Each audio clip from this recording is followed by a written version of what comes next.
Instagram. I can't tell if they can see me. I think they can. I got my mushroom hair now. And let me check the other ones. Facebook, Twitch, Twitter, and YouTube. Okay, yeah, they're all streaming. Live. So welcome back. We had a long hiatus. I threw my back out Thursday before last, and just walking across the house. No acute event happened. It's just a culmination of sitting in the same place in front of the same computer for 4 months straight, and then not having the daily regimen of walking and doing yoga and doing all the normal things. Here I am, I'm talking, and you guys can't even hear me. I'm talking about throwing my back out. So, anyways, we had a long hiatus. We swam a little bit. I laid down for a few minutes. We ate something. We talked about a lot of stuff, and now we're back. So welcome to the Wesley James Show. If you find us on Instagram, you can jump over to Facebook if you don't like your view. Or if you found me on Facebook, you can go over to YouTube, Twitch, or Twitter, or whatever. Who are you? Well, definitely, I'm the guy who needs to start carrying around a recorder when we hang out because we skipped a couple hours of the show out there. We just can't stop talking about everything. What we really should do is have a fucking camera in every room. Oops. We already said we're going to stop cursing as much, right? So I'll try. All right, we're going to try. But, we should definitely... Yeah, Sally. Bless her heart. Cheers to you, Sally. Because you're right. She's absolutely right. We shouldn't be up here just throwing around cuss words. What if the children are watching? That's right. What if they are? But wouldn't it be interesting to have a show like Big Brother that's not Big Brother, right? That's just your own... you may make it for ourselves. Be like, no, hey, this is us hanging out. Check it out. We talk all day and yeah. Set up your house for it. Yeah, just set up your house. Just have cameras in every room and just be secret one for the toilet. I'm live. Exactly. I'm live all the time. Just be live all the time. People just donate to your life. And that's donate. Have to be artfully placed. It would. That'd be really interesting though. So this is Sean Jackson. He's a good friend of mine. Now, when we were younger, we didn't know each other, so we didn't get along. But we share a lot of the same kind of talks, the same talking points. We although I think we disagree on a lot of things too, but we find ways to come together. For example, this common theme of the day has been globalism versus nationalism. And trying to understand the different things. And I think you're more of a globalist, aren't you? Make sure you speak into your mic. No. I mean, the nuanced answer is that I am neither of those. Okay. Because I equate them as being the same, just in different stages. Okay. You know, like I was saying with this Gestalt theory, when it's applied to a tribal concept, you're going to go from that, why do I care about my nation type of thing, and then you're going to move that up to why do I care about my world? Oh, it's because, we're worried about this other world that's inhabited with people or whatever. It's probably going to be, probably be humans. Maybe send a bunch of people to Mars. They revolt. They're a different nation. We're a little bit worried about them, and we'll probably all have enough of a common ground to stand together and feel the same as we feel as nationalists, and have this other common threat. And it supposedly would go all the way up. You would have I don't like those goddamn Martians. I just like people from Earth. Are you from Earth? Oh, cool. All right, good deal. Oh, wait a second. She's talking about Milky Way. Oh, you're Milky Way, bro. All right, cool. Milky Way's cool. You from that Sombrero galaxy? You better get the fuck out. I don't like no Andromeda shit over here. You know what I mean? So it's going to always be that way where I think that the negative is going to come with the positive. You're going to have the common enemy, the common negative to work together. And you're never going to get, frankly, I don't think that we're ready for globalism until we have people somewhere else. There's more to that story. So you don't think it's fair that I blanketed you as a globalist? So again, yeah, that's the part. Yeah, and that's good. I like that. There you go. That's the part that we talked about outside, is that blankets are for one person. But you know, you can try to share a blanket, and I do all right sharing it with one other person.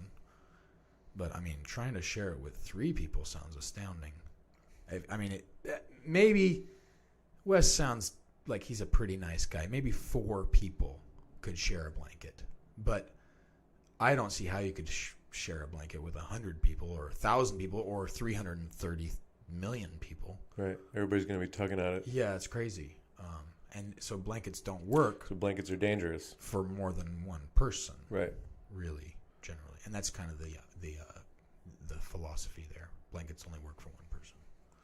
Yeah, and so you can apply that. Blankets only work for one person. You could apply that to almost any topic in our society today, right? So, I'll give you one that I think is the best example I've ever heard. I heard it, I'm pretty sure, on Sean Carroll's podcast, Mindscape. Okay. His name's Sean, so me and him get along we're friendly. I like that. I don't know him.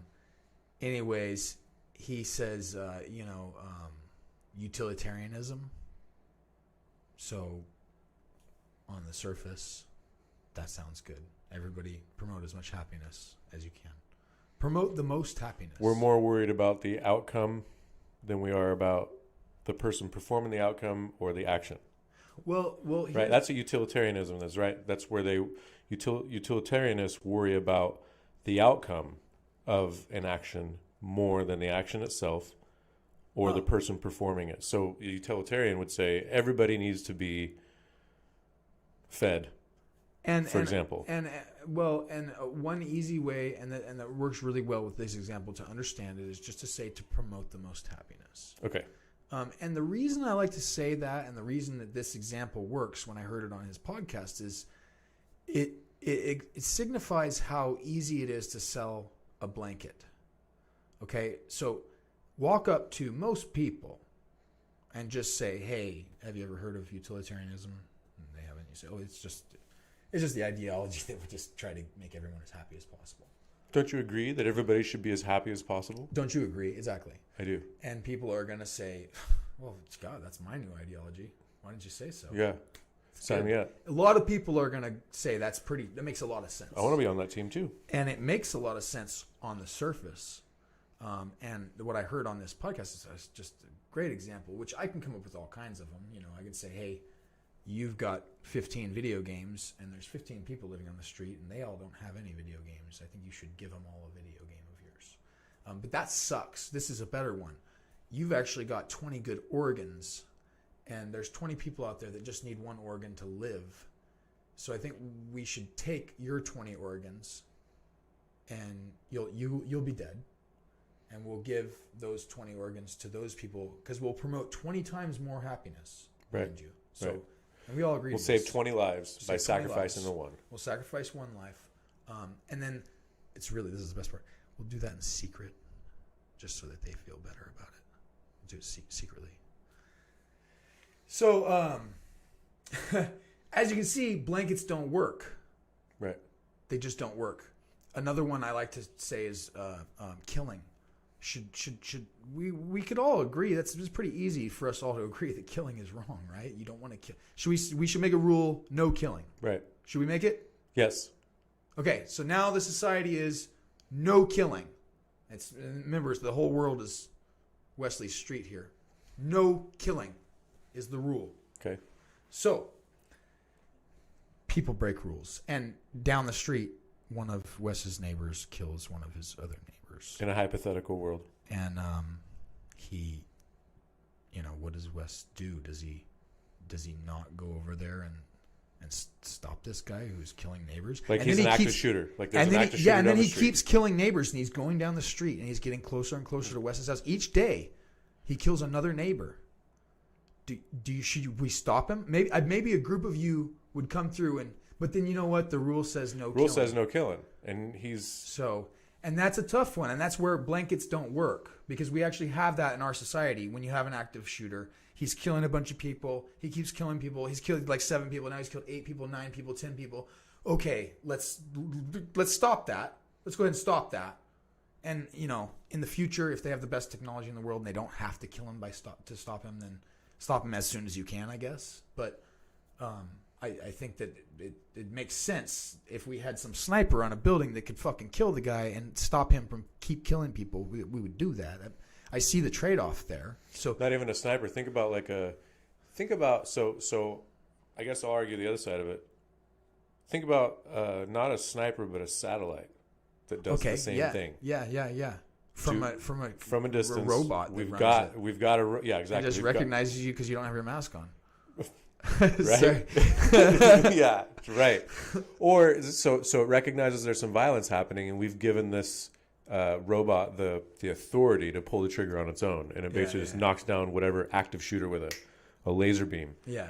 So is that a thing that we would want to implement? Well, on a blanketed level, just across if it recognizes violence going against, you know, the rule of no killing. And then it never has to have a person who is doing it, because then it could be so then police never have to do the dirty work if someone. But does the laser have to wait till after someone actually shoots and kills someone? Does it wait till after? Because like there's the whole thing, like, you know, we've all seen Minority Report, so we understand about some haven't precogs and stuff. Well, some haven't. Some people maybe who are watching this. Well, you know, if we say, okay, we can do thought crime. We can say that, hey, before you do something, we have enough technology that says we can see that you have intent, so we're gonna go ahead and arrest you for the crime. And you say, but I haven't done it yet. I mean, I was headed there, but. Yeah, well, I would say, yeah, we have to wait for the action to be performed first. Unless we had the technology that works. How is it infallible? That's what I was saying. Well, that's what it was in that story, but it wasn't, because in that story they were tricked. That's what that story was about. It's a dystopian version of it. Right.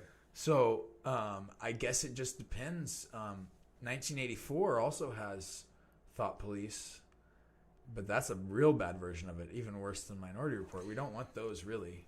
Do you think we're headed towards a thought police type of world? You think it's inevitable? I don't think it's inevitable, but some of the stuff that's going on right now where there's no logic being used, like I said before, I mean, I can get on board. I don't think that in the face of Black Lives Matter, you should be typing All Lives Matter.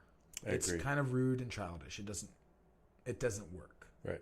It doesn't help do anything, especially when you can't really break down the ideology of that group.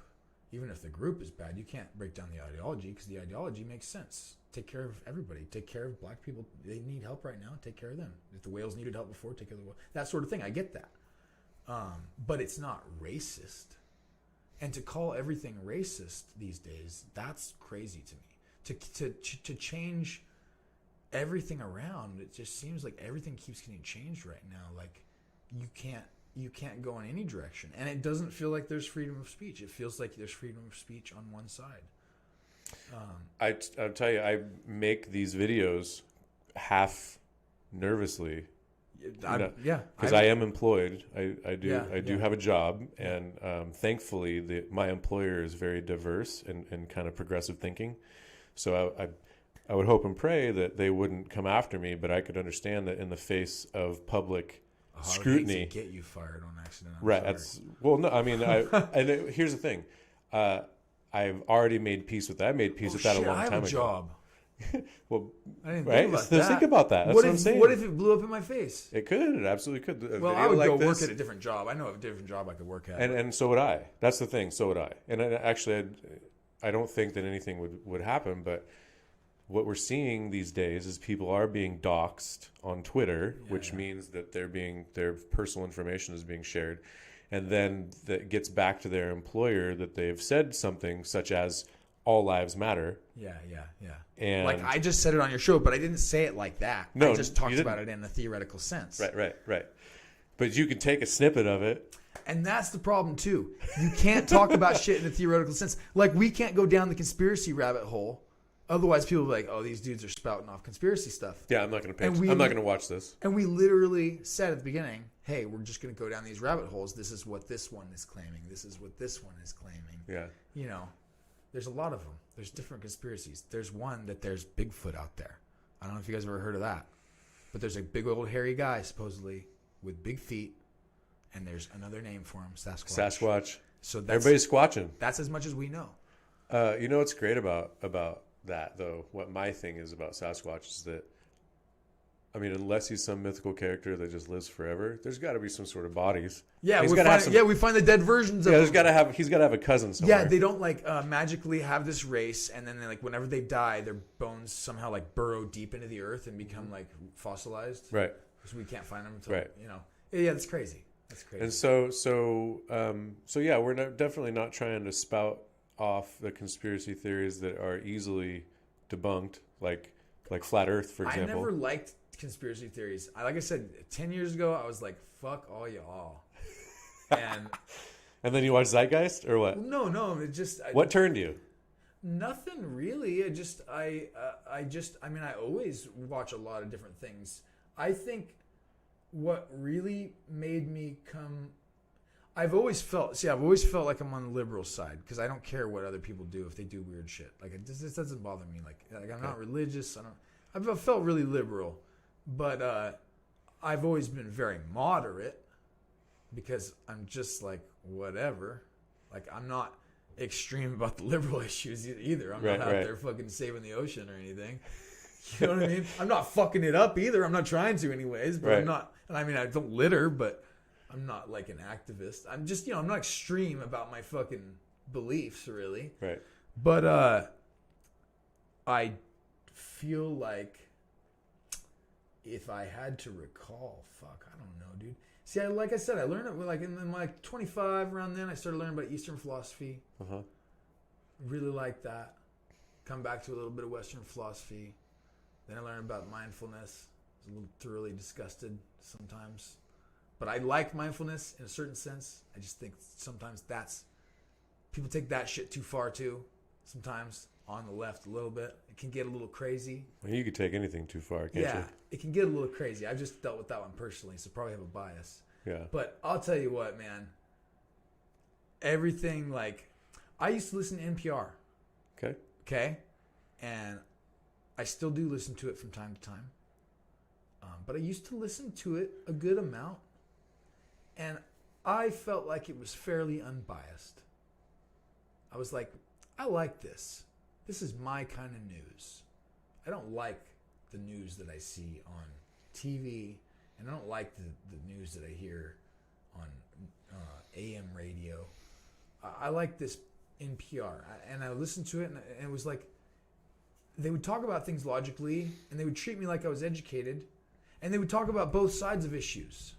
They'd literally have like both sides of it. They'd be like, well, on this side, and then on this hand. I'd be like, okay, that's cool. And they'd have like Science Friday. Oh, this is a fair cool shit, dude. This is I only need to listen to this channel to get all of my information. I like it. Yeah. Well, not necessarily all my information, but I didn't really like any of the news outlets. That was just the first one I adopted, I guess. But I was still getting information from people and from the old-fashioned ways. Sure. But I don't know. It just seemed like right after Donald Trump was elected, just really started coming down for you.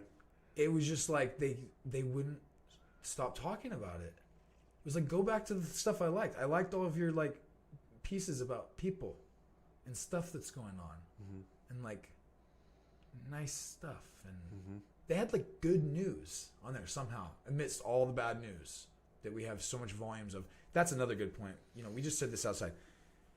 Okay, 7 billion people, 7 billion stories every day. Right. And you're not getting that from the news. No. And I'm not getting that from NPR. Nobody's getting it from anywhere. Right. You cannot understand that shit. And so that's why you need to kind of like focus on your community, your small area. So we'll move into small government. But I don't know. I feel like NPR changed. And I feel like the left kind of changed. And again, there's a blanket.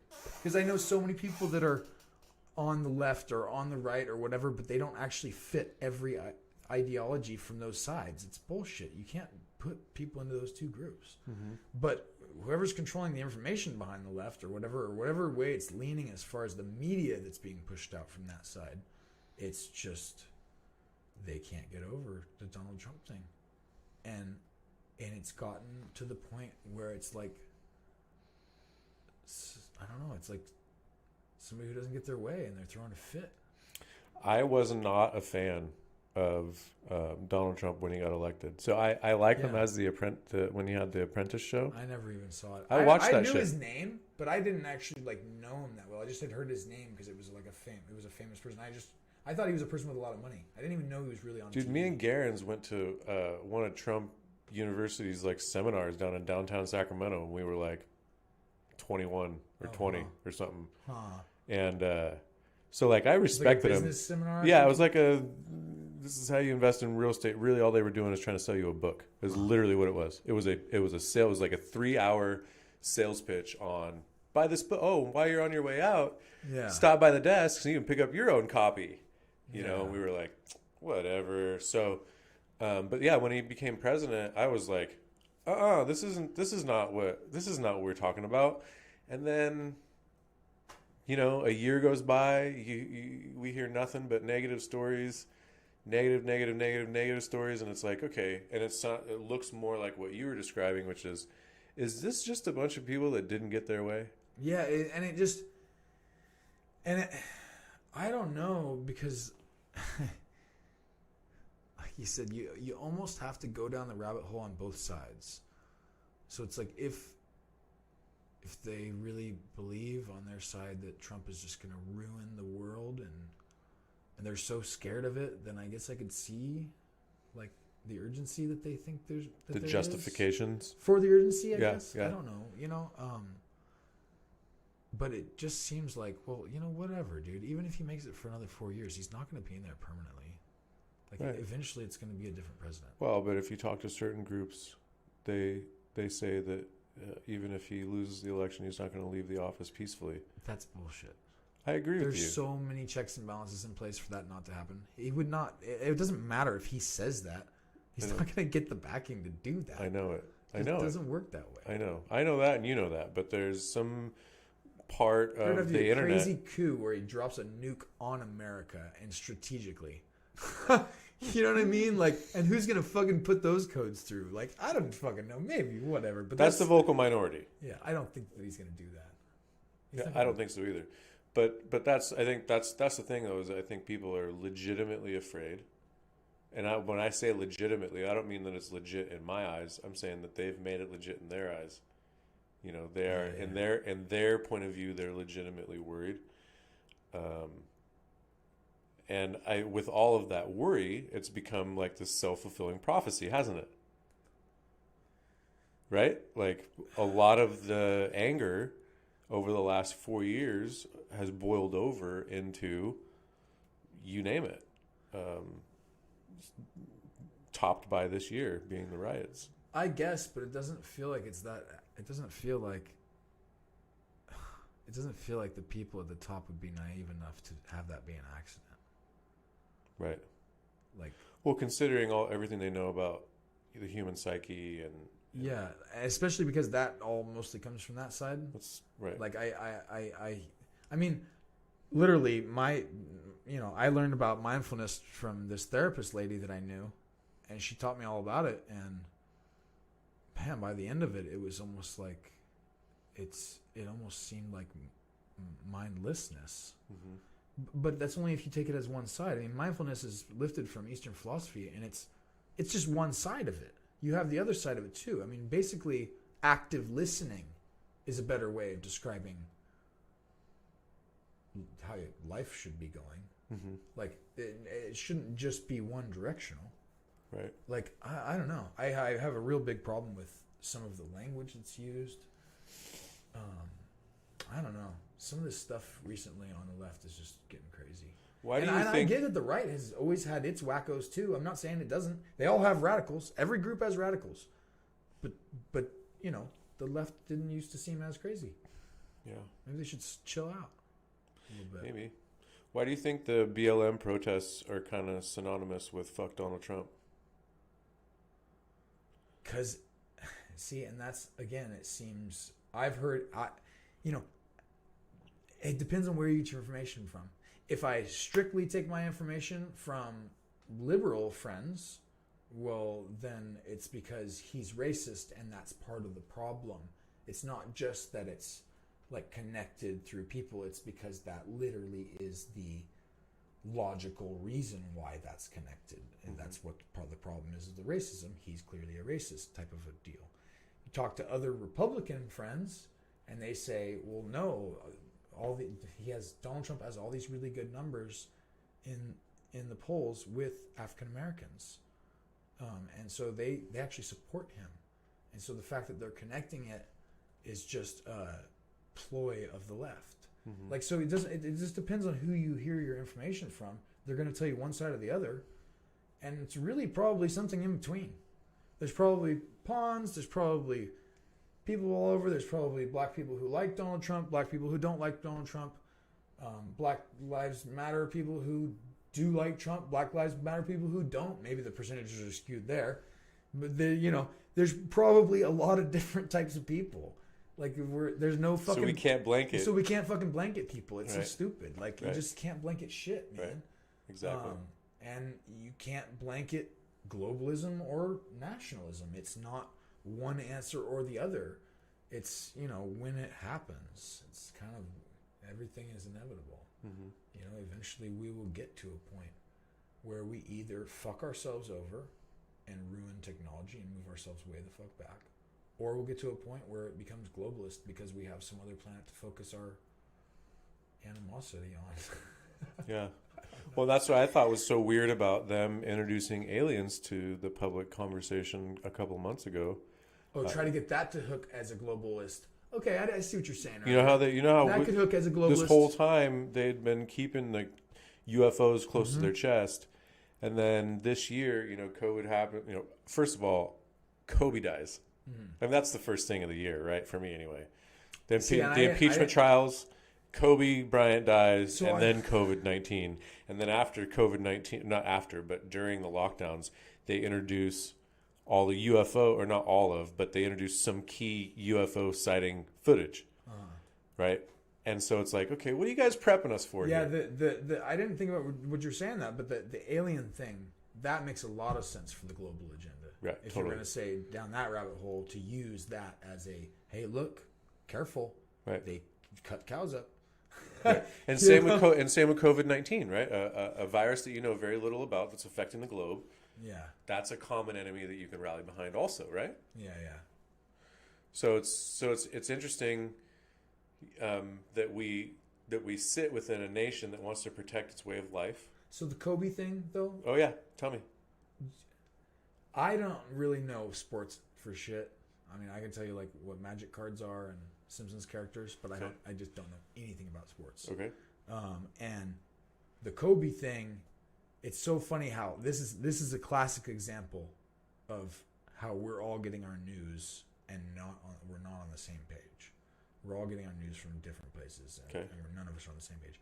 Because I don't know anything about sports, but I was convinced that Kobe was the bad guy. Like Kobe Bryant? So when this happened, like literally, Sally's like, "Yeah, this thing's happening." I'm like, "Wait, but isn't he like a rapist or something?" And she's like, "No, he's like everybody loves him." And I was like, "Yeah, I don't get that. Why is everybody so sad? I thought he was a bad guy." And I was saying, "I don't know anything." That's what I'm saying. I don't know. Well, I literally didn't know. It was because I heard some news a long time ago. You're not wrong. And they didn't show me the news, and so then like. And that's what I'm saying is where people can get really confused because I don't follow that. So in the back of my mind, I thought this guy was like in jail or something. I don't know. I don't follow sports. I just heard this famous sports guy got in trouble. It's a long time ago. And so I'm like... rape accusations, which I think he actually ended up paying her off. Oh, and he didn't get in trouble or something? Yeah, and nothing ended up happening. So, yeah, see, and I don't know. And that's what I'm saying. So when that happened, people were like, oh my God, so sad. And I just didn't know the guy. I mean, it's sad. I just didn't know. It's not like it's like when George Carlin died. I was like, oh fuck. Right. I like George Carlin. So there's different people, You know what I mean? So I didn't know, but then I said something like that, and people were like, "Dude, you can't say that shit. That's really like, oh, they just died. You can't say." And I didn't know. Like I don't know, bro. You see what I'm saying? The news can get you, bro. The news can get you because it's like the news. I wasn't around for Hitler. The news, or news from my history books, told me he's bad. So when you talk about Hitler, I can do negative ass jokes, and people will be like, "Yeah, okay, that's all right. You can say that." Yeah. I mean, if you talk about Hitler dying in a hole, I can make jokes. I feel like it was a butthole. I mean, that's just a stupid joke, but I can make that joke, and nobody's gonna care because it's fucking Hitler. Right. But I wasn't there. I learned that from the news, of my history books. Yeah. So people should be given a go or a pass if they misspeak or if they don't know. Like I said that on your show just now, and you were like, oh, "What'd you just say?" It's just like, holy shit, bro. But yeah, I heard he's a rapist. I don't think that. I don't know. It's I don't blasphemy. Know. I don't know what fucking. No, here's the thing. We don't know. Yeah. We don't know what happened. We know that on the news at some point there was a young lady who had accusations. And people do accuse people of stuff sometimes that's not true. That is true as well. Absolutely, right. And so, I mean, and even honestly, you accused me of being a globalist. I did. Oh, it's like you rewind. You can see it. Yeah, you bastard! You're trying to take away American jobs.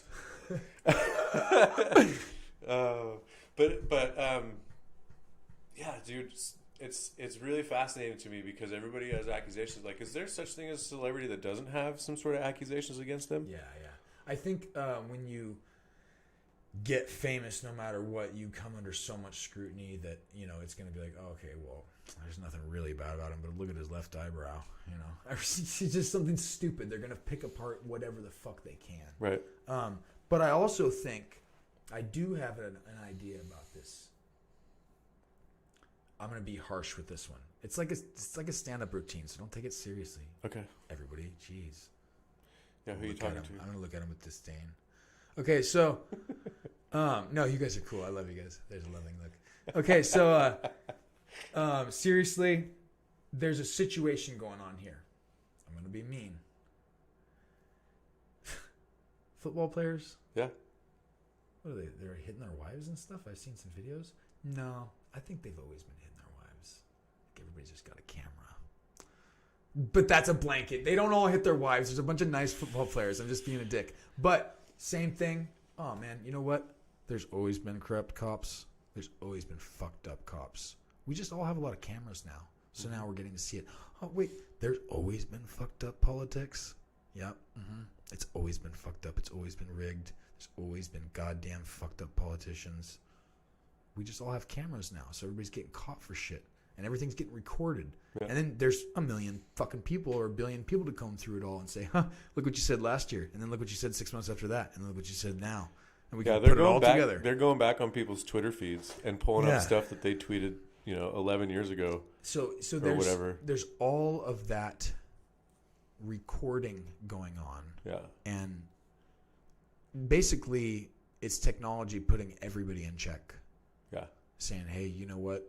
You guys all need to follow the rules a little better.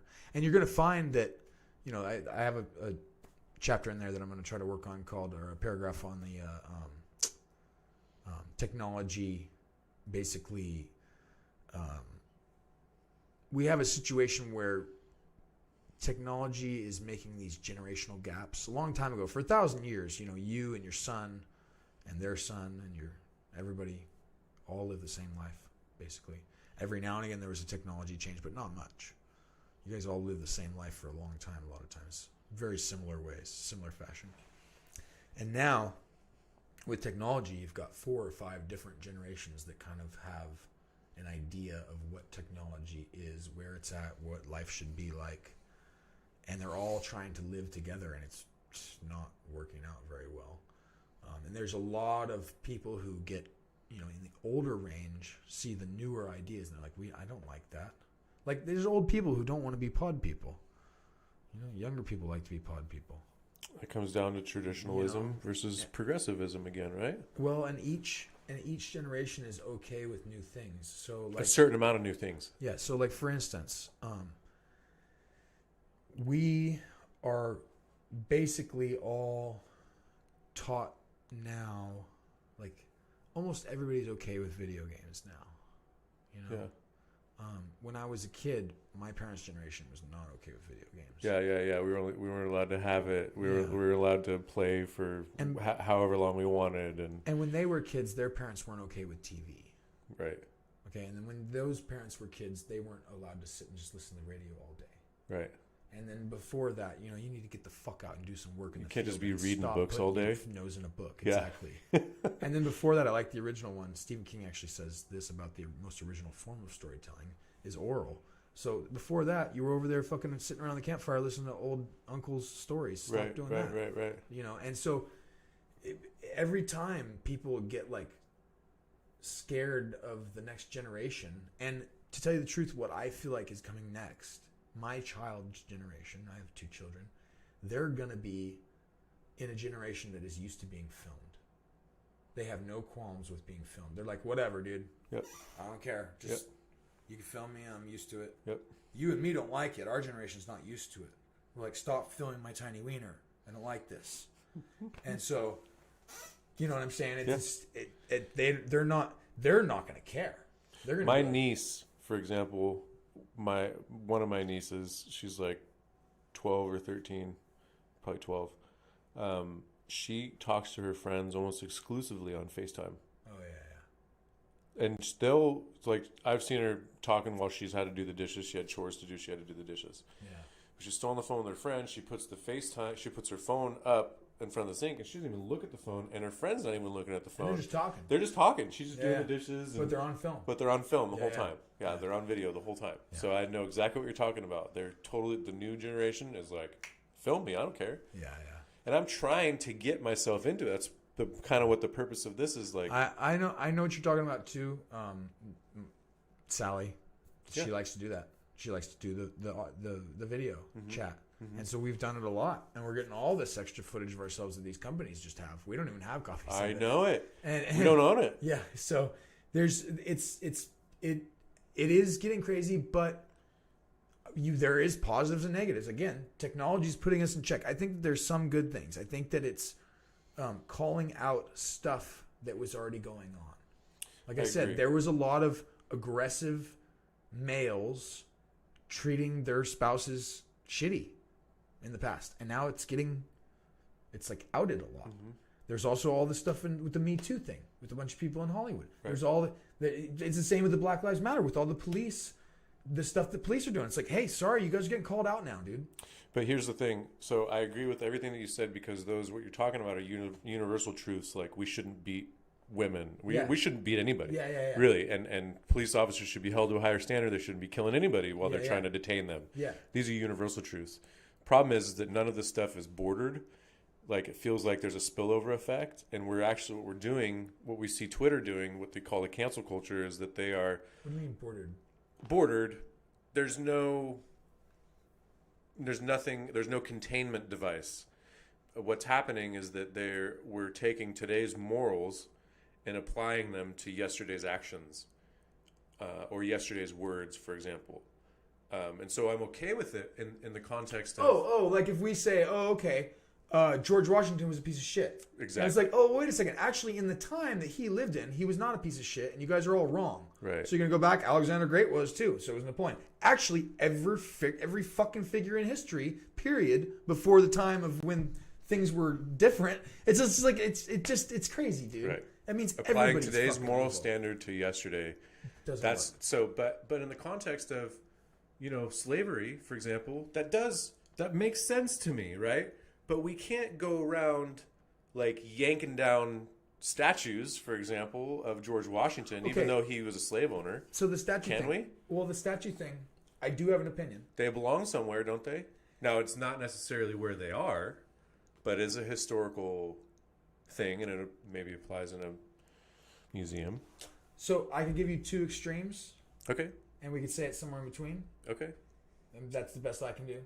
But I literally had this conversation just last week with a guy at work. Okay. About the statues. Let's hear it. I do feel like preservation of history is super important. The good and the bad. Yeah, sure. That's one side of the argument. Preservation of history is fucking important. It's very, very, very important.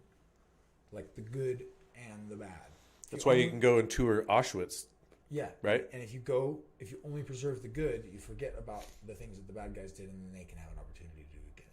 Right. It's not good. So you want to preserve history, remember both sides, all that stuff's really important. Now, we're going to go back to the personal thing, where it depends on how personal it is. And again, I'm being extreme. Well, these are good extreme examples. So I burn your house down. Okay. And kind of like run you out of here. Okay. And then I make a little poop statue with my feces, like on the rubble, and it's like a statue of like me burning your house down. Okay. And I'm like, and it says, "Ha fucker." Can I just say that I'd like to see this poop statue? Well, it would be designed really good. I'd have a 3D printer. I'd poop into the 3D printer and then have that do it really nice for me. Okay. Make it first at home. Spend a few hours before I came to burn the house down. Okay, so I've got this visual of your little poop statuette. So then I get toppled by your neighbors because this is the whole world.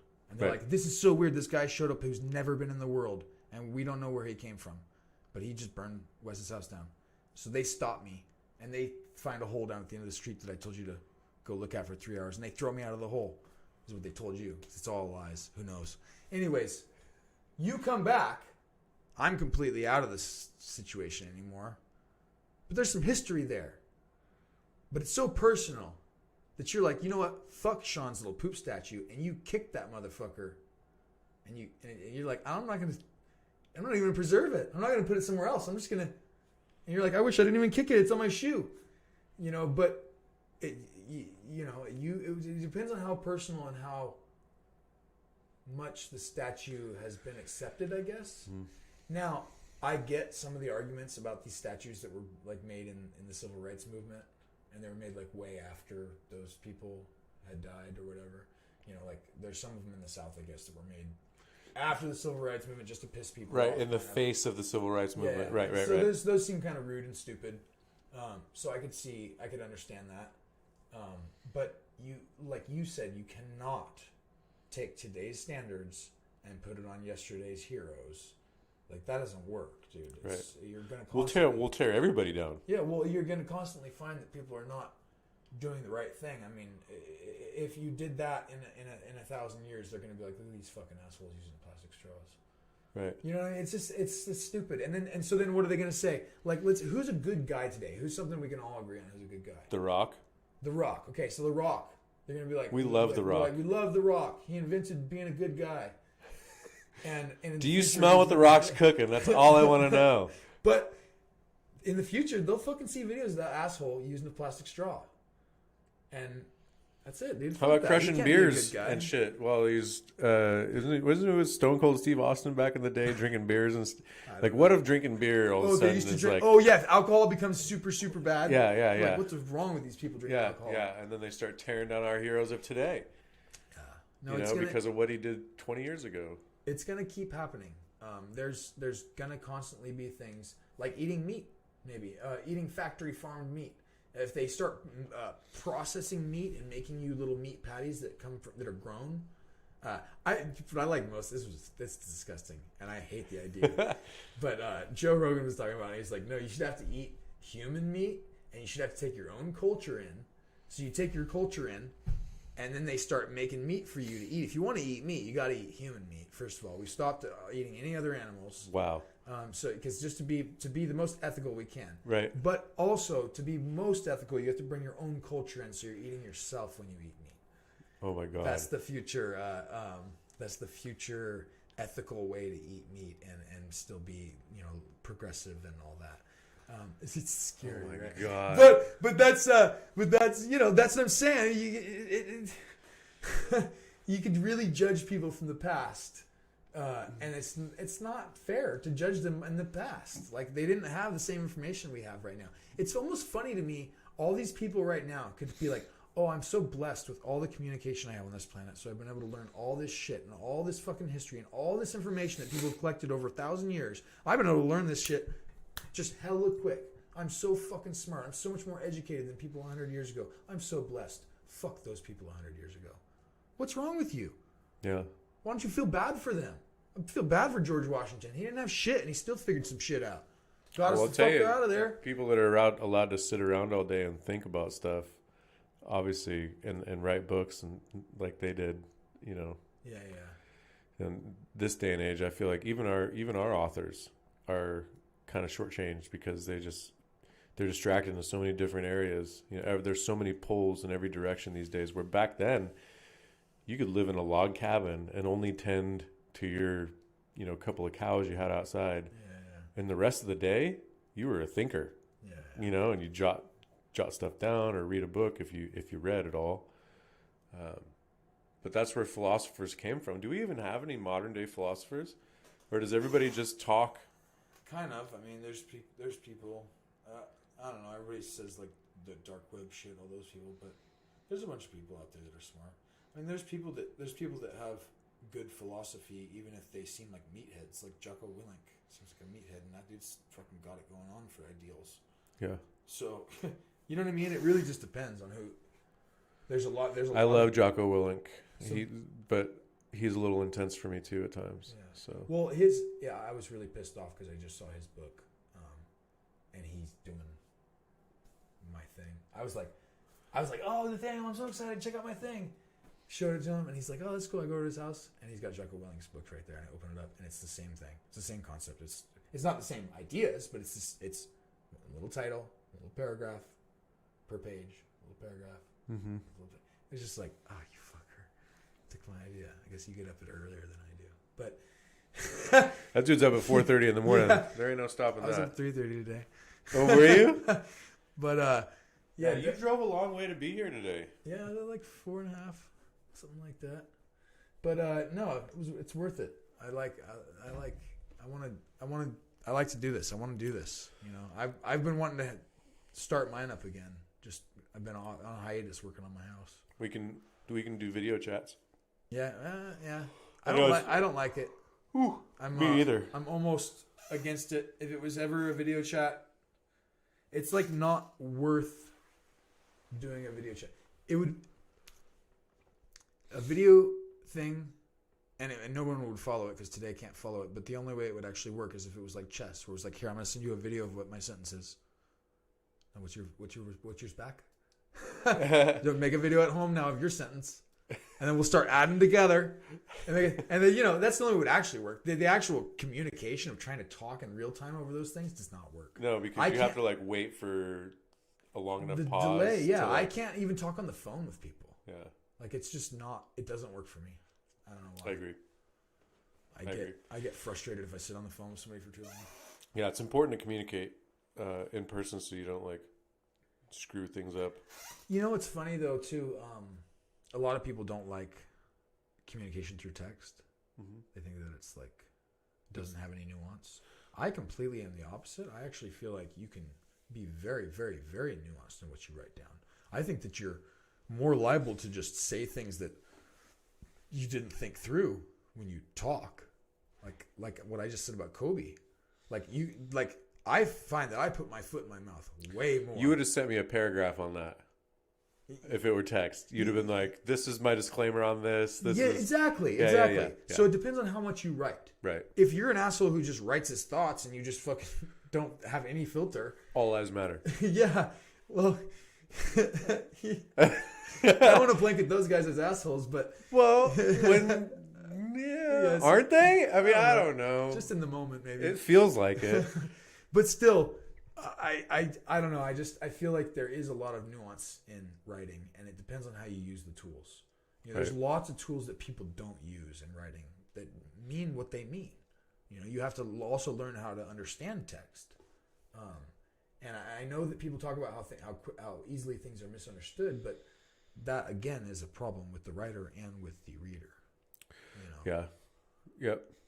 It's a process of encoding a message, and then it has to go through channels and then uncoding it. and then decoding it down to the and then you have to consider the fact that there can be some noise through the whole process. But that also still happens with language talking. Oh, it does. It's the same way. Yeah, we got noise right here. Well, it's like what you were talking about with Elon Musk's brain thing. Oh, okay. Okay, Bandwidth. his neural chip that's basically he actually even describes it that way, with the unpacking of it, and it's basically like how they do, like what's it called, the terminology is skipping me. Describe it. It's the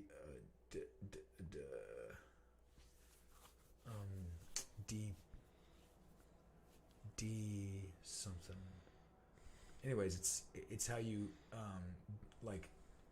it's how you take some file and turn it into a different version for yourself on your computer. Why can't I think of it?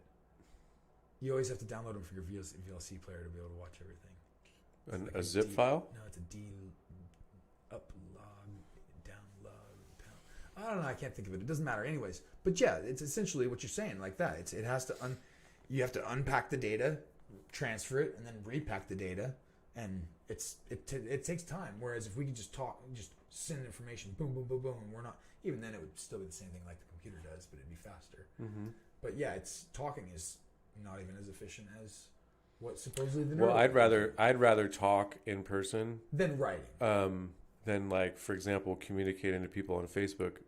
Yeah. Because I feel like that people just miss me completely. For example, let me give you an example where we're talking about COVID-19 and masks and that sort of thing. One of my comments on one of my posts was, hey, I'll take the hit if somebody wants to give me the shit.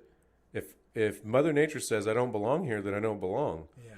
And somebody who's a part of my family took that as, I think that 130,000 people who have died in America of this virus deserved to die. Yeah. Which is not what you think. Yeah. Clearly, right? But if you knew you, right? If someone knew you, they would never think that Wes feels that way. Right. Like, Wes is a nice guy. I played fucking D&D with him, and he wouldn't even play his character. He was like, no, I'm going to play my real morals. Like, okay, dude, save all those fucking orc kids, bro, whatever. I did try to save the orc kids, didn't I? I was like, fuck. We were playing a D&D, a Dungeons and Dragons game, which is how do you describe it? It's just, it's improv. It's improv game play. And yeah, there were some orc children, and the context was like, do we save them or not? And I was like, well, we kind of have to. We're morally obligated to. We all voted against it because I was like playing like chaotic neutral or something. Yeah, you were like aligned good, law abiding or whatever it was. But what I was saying about COVID was saying, applying it to me and my genes. I'm saying, listen, if my genes can't handle this shit, then I don't deserve to be here, and neither do any of my offspring. That's the way I feel about it for me. Yeah. Doesn't mean that you can take what I said about myself and apply it to the pool and blanket. Yeah.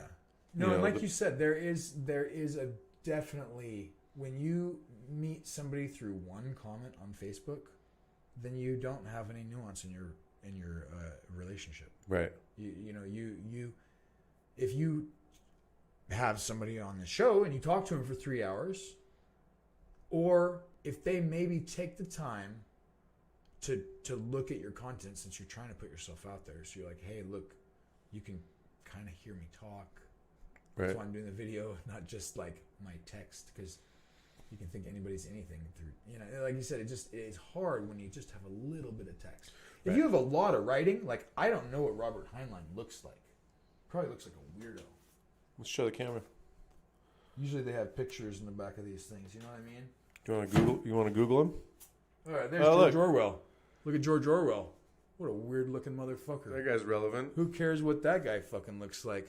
I didn't care. I like his writing. I read enough of it. Turn that book over. Show him what it is. That's Animal Farm. You guys should read Animal Farm. There's a good quote. Can I read him the good quote? Yeah, I wish you would. If you can find it quickly. Well, I'll just say it instead of reading it. There you go. And it's, all animals are created equal, but some animals are created more equally than others. Say it again, but into the mic. all animals are created equal, but some animals are created more equally than others. And that was the whole thing, like when, Snowball was, Napoleon run him out of there, and then they started changing the messages on the commandments. Mm-hmm. It's a great fucking book. Yeah. Great book. Yeah, there's a lot of great books that play on the things that we're kind of going through today. I find it interesting because it seems like everything is accelerating now. It is. Like even not just technology, even though that's accelerating too, but like we had my company every year they sent us to this training education seminar thing, and a couple of years ago they had a guest speaker. I forget what his name is, but his thing was, imagine the rate of change that you've all experienced in the last 5 years. Now take that and understand that the rate of change is only going to get faster from this point moving forward. And so we're experiencing a lot of change right now, and it was so prophetic of him to say that. I think it depends on who it is. Like, I think for some people things change, and some people it doesn't. Like, I don't know enough about all the different classes. I don't know how things change for the elite class. I don't know how things change for rich people.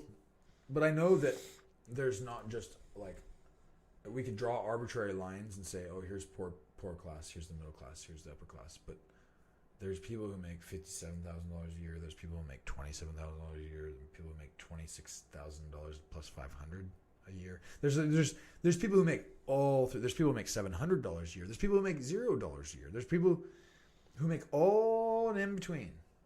And so there's not really any reason to put them into groups, except for to blanket them for some reason, and then maybe turn them against each other. And that's what I feel like.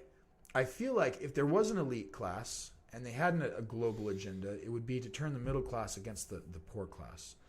And you kind of see that with Black Lives Matter situation and George Floyd, because now all these people that are the downtrodden are against the police, which police are from the middle class, and then the people from the middle class want their stuff protected because they make enough money to have nice stuff at home. Yeah, so they want to support the police. Yeah. So you can really create these, the fighting between these groups, and that's what we have to be careful of. That's what I was saying before. Is I feel like any of these groups do not exist.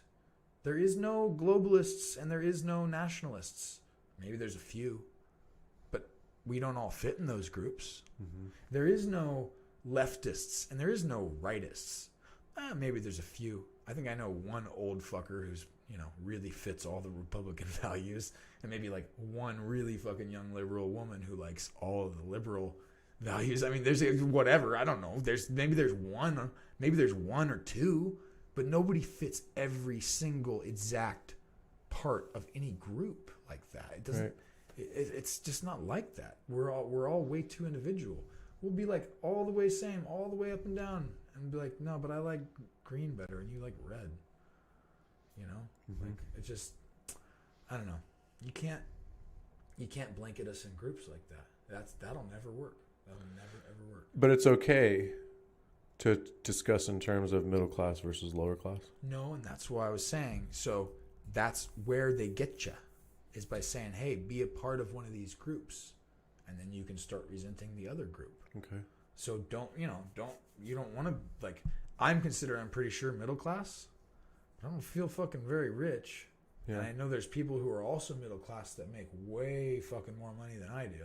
Right. So like, it just doesn't feel like we fit into these lines between these groups at all. Feels like that's where they'll get you, is to try to make you fit into those groups. Right. That's the only way that you're going to have people saying, oh, I don't like those globalists, is if they are a nationalist. If they're like, whatever, I don't know, I'm just somewhere in between, I don't care, then they don't care on either side. They don't want to fight either side. Right. You get only people who choose a lane inherently don't like the other side. You know what I mean? Oh, you like gay people? Oh, you don't like gay people? You know what I mean? You want them to get married? You don't?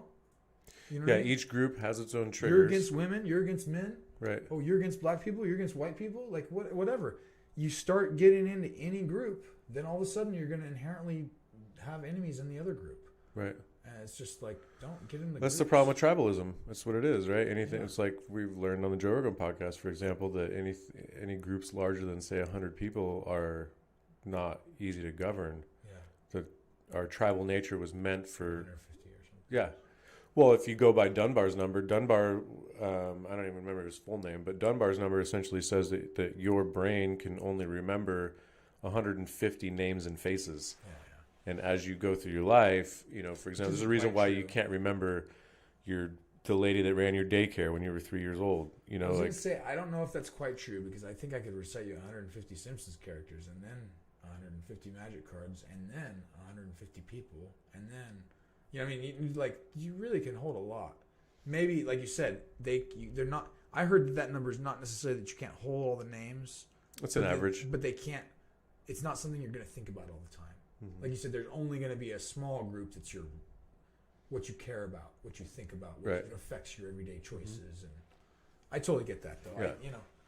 But yeah, it does seem like grouping up. Just, I don't know. It's like you have to group up to get things done. Yeah, you have to group up to get things done. But you need to have individual thought. You know, and I mean, we have so many messages about this from so long ago. So I thought it was really strange because I just took the globalist argument. I just said we need to group up to get things done, and you took the nationalist argument and you said, but we need individual thought. Yeah. Well, I do. So I believe in the yin and the yang of them too, right? Exactly. Right. Exactly. Okay. And you know, that's yeah. I have an ideology. I don't want to share it right now because we're not going to have time. Okay. But next time we'll get into the four legs of the table. Okay. It's from my sci-fi novels. That's their ideology, their religion. But it's great, and it's totally based off yin and yang. Okay. So yeah, definitely. I think that the ultimate answer to the globalist versus nationalist, the solving it. You know, we're going to solve it for everybody today. Just so you guys want, if you want to know the answer. Yeah, we're going to solve it today. It's that it's not a blanket. It's not one or the other. And they're not exclusive of each other. You can care about your country and you can care about the globe all at the same time. And you can eventually care about this whole solar system. And if you can think bigger than that, there's more. Yeah. But here's the reality, though, is that you can't save everybody. No. Right? One thing that I keep hearing people repeat a lot, or one thing that I read a lot is, you know, as long as we save one life, you know, it's worth it.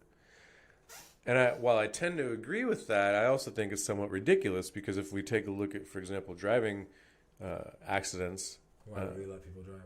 Why would we let anybody drive? Yeah. Right. When there's 48,000 people a year die on our roadways, and 16,000 of them are children. They already have automated cars. They should just force us. They should, since we can't control our cars. Right? If they're going to force us to wear, us to wear masks, shouldn't they force us to have automatic cars too? That's another one that people are going to judge in the future. You're like, remember those fucking barbarians? That you guys used to drive your own car? It's crazy. Yeah. You guys used to drive 100 miles an hour. And that generation who grows up without driving cars, they won't care that their licenses aren't there. We will care. I'll be like, don't take my license. I like to drive. I like my vehicle.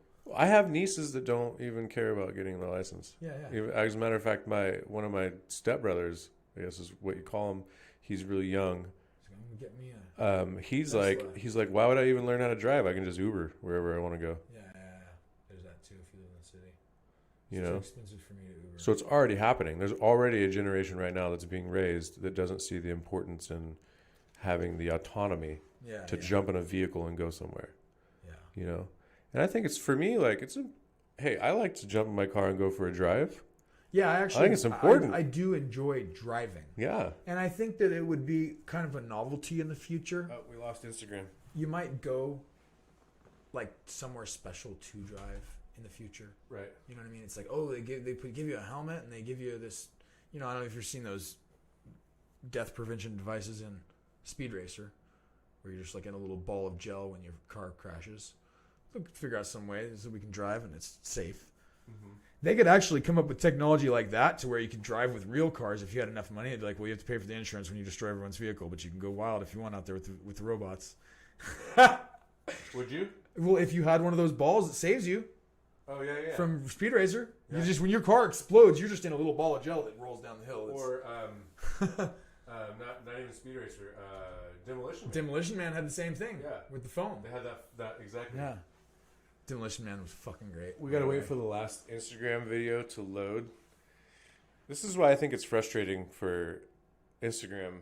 You can't go live on a desktop. But on Instagram, you can post links, right? No, you can't even post links on Instagram. You can, but the links aren't Clickable. clickable. Oh, someone has to type in whatever they. Yeah, That's weird. well, they can search by hashtag, but your video has to have the appropriate hashtag. So Instagram just makes things difficult. Yeah, I have an Instagram on my phone, but I haven't used it for a few years. I used to use it, and whatever I would post on there would go on my Facebook, but then I just stopped using it. It's too many to use them all. Welcome back, Instagram. We lost you. Instagram only lets you stream on the mobile device, and it only lets you stream for an hour at a time. So all the other ones will keep going. Twitch will keep going. Twitter will keep going. YouTube will keep going. Facebook will keep going. But Instagram just shuts off. Aren't they owned by Facebook anyways? Instagram is owned by Facebook. What the fuck's Well, going here's on? the thing. They're creating their own channels, right? So if you're this type of a social media consumer, then you land in Instagram. If you're this type, then you land in Facebook. Like I've got friends that deleted their Facebook. They jumped over to Instagram to like get away from the commentary. They appreciate pictures and video more than political commentary. Yeah. Because Facebook is consumed by politics. I mean, people try their damnedest to put up pictures of their pets and their kids and their houses and stuff, but Well, it depends on who you've got. it does depend on who you have. So Yes. for a minute, I had back when I was trying to do my other podcast and I was doing all my creative stuff, just because I wanted to have some place to kind of showcase it. I was like on all of these things. I was on like Instagram and all of them, and then I went through like all of my friends and like hijacked all of their friends, and I just had so many people. I mean, I had almost 1,000 people on my friends list, and it was like, okay, I'm not enjoying this anymore. I'm not getting to see anything from anybody that I know. Mm-hmm. And it was, especially because, like I said, I've been on a hiatus for the last few years working on my house. Mm-hmm. So now when I go on to Facebook, it's hardly ever to post anything. It's generally I just go on there and I look at a few things or whatever. I've been looking at a lot of your stuff. But it was like it was no good. I didn't recognize any of the people. And so I went through and I deleted like fucking 800 people or something crazy. Now I have like 140 friends, and they're all people like, that you know in real they're life. all people that I actually know in Mm-hmm. real life. Mm-hmm. Exactly. And now there's only a few people who post political things because most of them aren't really involved. Right. So I'm not just inundated. Like, it is a lot of family things. You know what I mean? There's a few people who post on either end. I have a few very ultra liberal friends on there, and I have some people who post more Republican stuff. But for the most part, it's only a couple of my friends. So I think, again, that's just my little demographic. So it's not a good statistic or anything like that. But I think there is a vocal minority in most of those cases. And if the algorithms, because those ones are getting people to be upset or click on them, or then those ones are going to the top. And then people who have too many friends, they're not seeing the family stuff. They're just seeing that shit. And way fucking more ads than there used to be. Jesus Christ. Oh yeah, there's a ton of ads. Nothing but ads. Yeah. Yeah, I think it was back in 2013. I don't know how I found it, but I found a movement online called Let's Friend Everybody, and we would do what's called friend bombing. Uh-huh. And so you would create a post and you'd be like, hey everybody, this is a friend bomb. If you believe that we should all connect and share information and share experiences and that sort of thing, then add your name here and we'll all friend you, and you'll just get a bunch of friend requests from everybody. And so my friends list got up to like 4,000 or something, something unmanageable, right? Yeah, and I went through and deleted a bunch too, but I kept a fair amount of people who I didn't know, but that were from different parts of the world, or that you've been talking to, or right, whatever. Exactly. It's been on my post, or I've been on Yeah. theirs, and I recognized their name. In some cases, I even recognize a lot of these people's faces, and a lot of these people, family members. Like there's one Facebook friend of mine. His name is Jay, and he posts his son all the time. I recognize his son as if the kid's my own nephew. You know what I mean? I know exactly who it is. I don't even need to see what the name is. Like, I know it's this guy in Malcolm. real life. I'm like, I know Malcolm. Yeah. You know, and so those are the type of people that I've kept. And so I see a lot of the stuff that I see on Facebook is both family and friends stuff, but then I also see a bunch of stuff from all over the world. I've got friends in South Africa. I've got friends in Australia, New Zealand, and Europe and Thailand and all over the place. So I get a lot. Yeah, I noticed that I get a lot of shit from other places. Yeah, commenting and stuff. yeah. What I find is really interesting is being able to see everybody's different point of views. So that's kind of where I'm at. Like, told my buddy David, like, I don't come down hard. I think one place that David and I had first disagreed on was vaccines. I think it was last year sometime. And I was like, I'm just not like sold on the whole vaccines as the cure all for, Like, I believe, again, it's a technology that can be used for good or bad. Mm-hmm. Vaccines are, the concept of a vaccine is inherently neutral. But I could make a vaccine that helps you for the right reasons, or I could make a vaccine that doesn't help you and just makes me money for the wrong reasons. Mm-hmm. So there is both, and that's where, again, people blanket things. Like I have some. So it's so interesting, again, how these people don't fit in the groups. I have some religious friends who are nationalists, but they don't like vaccines. And then I have some like anti-religious friends who are nationalists who like vaccines.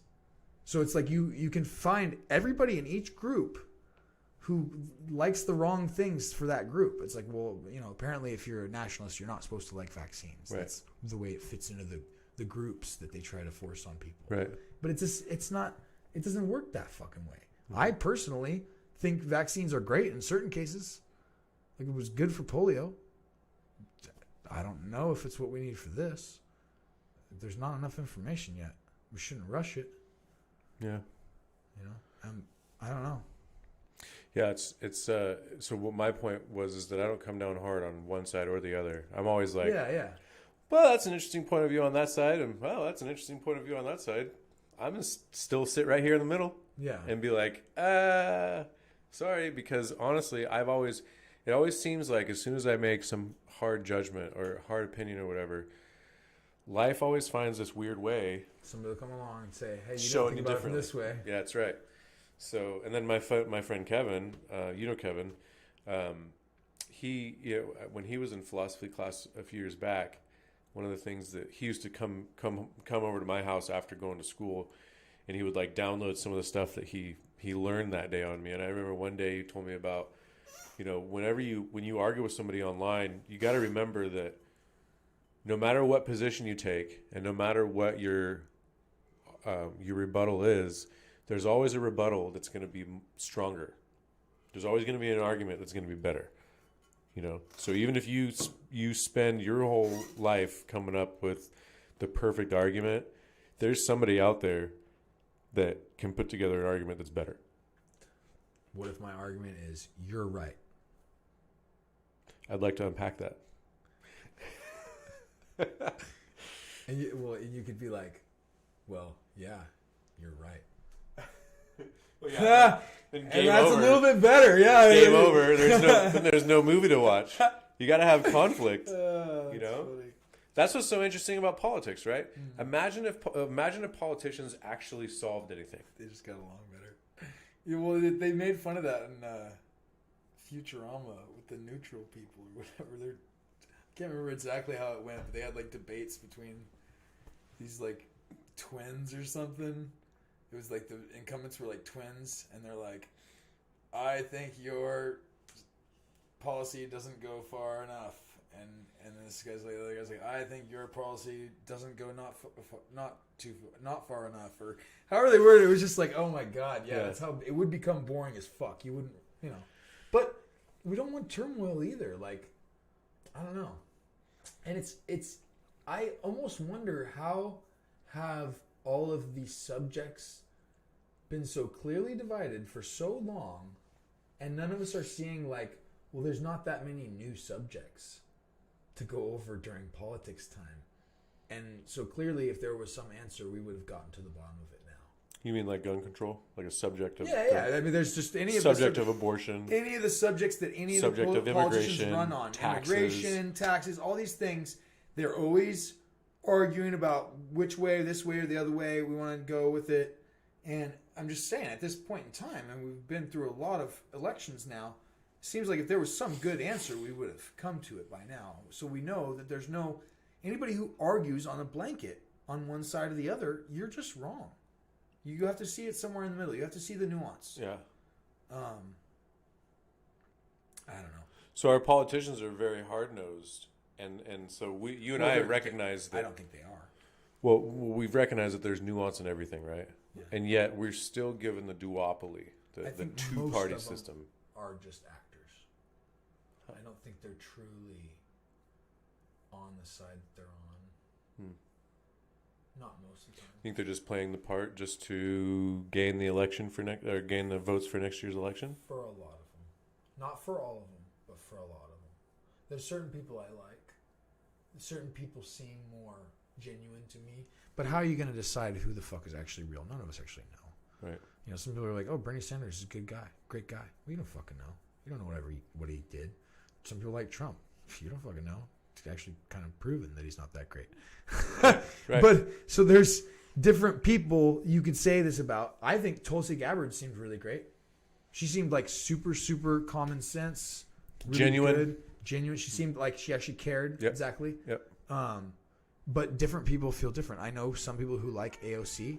I think she's terrible. I think AOC seems so fake to me and like bullshit. The biggest actors, right? She seems like such bullshit to me when she talks to people. She doesn't even know how to even have a conversation. It's not effective for me. Her style of ask you a question, don't give you time to answer it, ask you another question.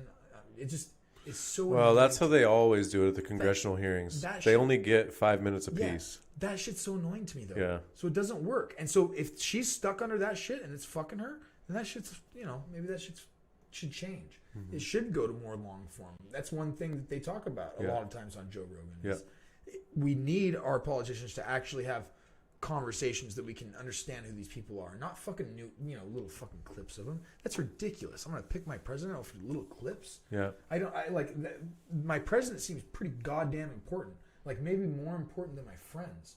And I don't pick my friends off little clips. We spend a lot of fucking time talking. So it's like, is it actually important?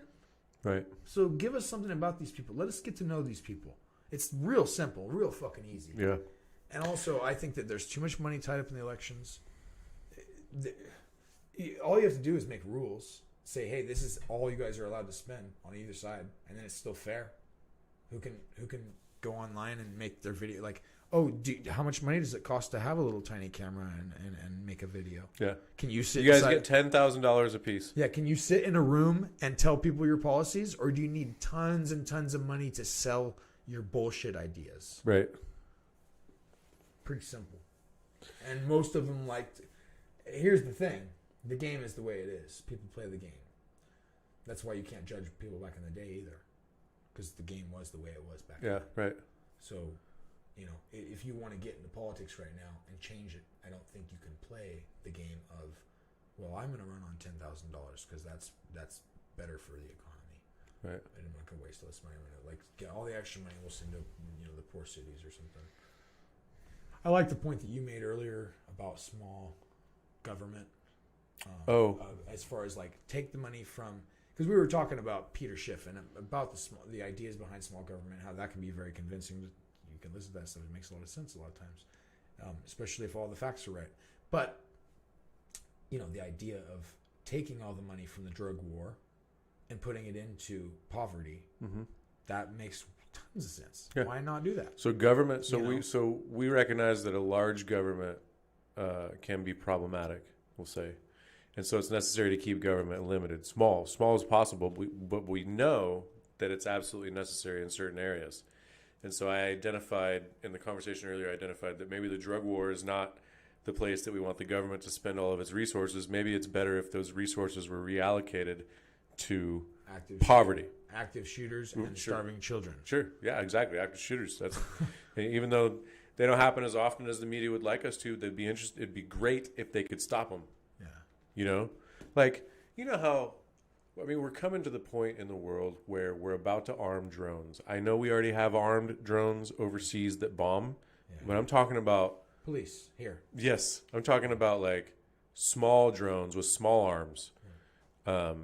You know, and I can I've seen it envision in a lot of movies. I can envision a future where there's a drone, a police drone on the campus of every school, and it's activated when there's an active shooter, and it goes and takes out whoever's doing the active shooting. Yeah.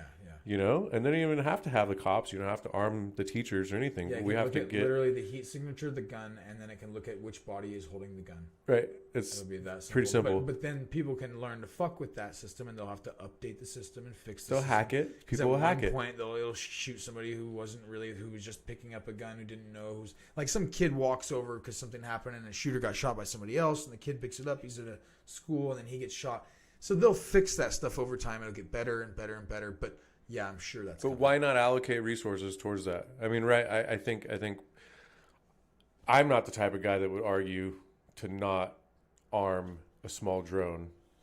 I mean, as long as I have access to it too, like like not the drone on school campus, but I should be able to arm my own drone here to protect my home. Oh yeah. That's what I mean. Like My own personal drone. Yeah, as long as if the sheriff's Well, and department that's wants the to whole have thing. theirs, then I better have access to my own civilian type. Yeah, and that's the whole thing with that decentralization. Mm-hmm. Like I was saying, if we get any type of like automated something, you want to have it at home. I mean, basically, this is what I was talking about with technology displacing labor. You know, let's go over that. Let's go over technology displacing labor. Okay, let's hear it. This is going to work good. Make sure you use the mic. So, here's the page before that.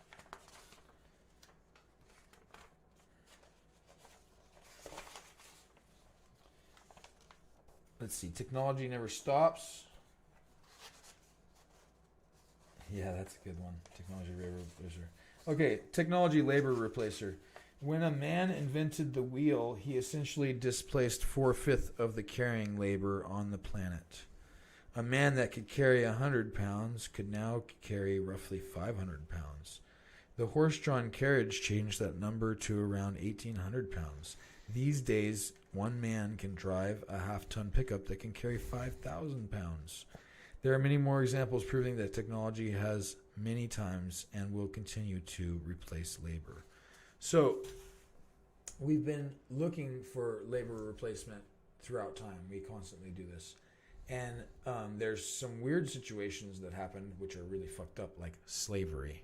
Okay. But when slavery was going on, Still happening yeah, to this day. when slavery was going on here in America, Okay. you were like, hey, my neighbor's doing slavery and I have a business and I'm going to go out of business. Like if I don't do slavery, you're not going to be able to, you can't compete in that market Right. because they're getting free labor. Right. Or cheap labor. Right. Very cheap because they have to feed them a little bit Mhm. and house them. But eventually we're like, that's fucked up. Stop that. So we stopped doing that over here. But then people were still looking for cheap labor. And so like, oh, okay, well, let's do outsourcing. And you're like, well, I don't know. That seems bad. But, again, I'm going out of business. My neighbor's doing it. I can't compete in this market unless I outsource too. So people started outsourcing. And we're like, hey, that's not good either. So we send the labor overseas. Well, so we say automation. And automation should take place here, not over there. It would be really dumb for us to put automation somewhere else if this is where we are and we're nationalists.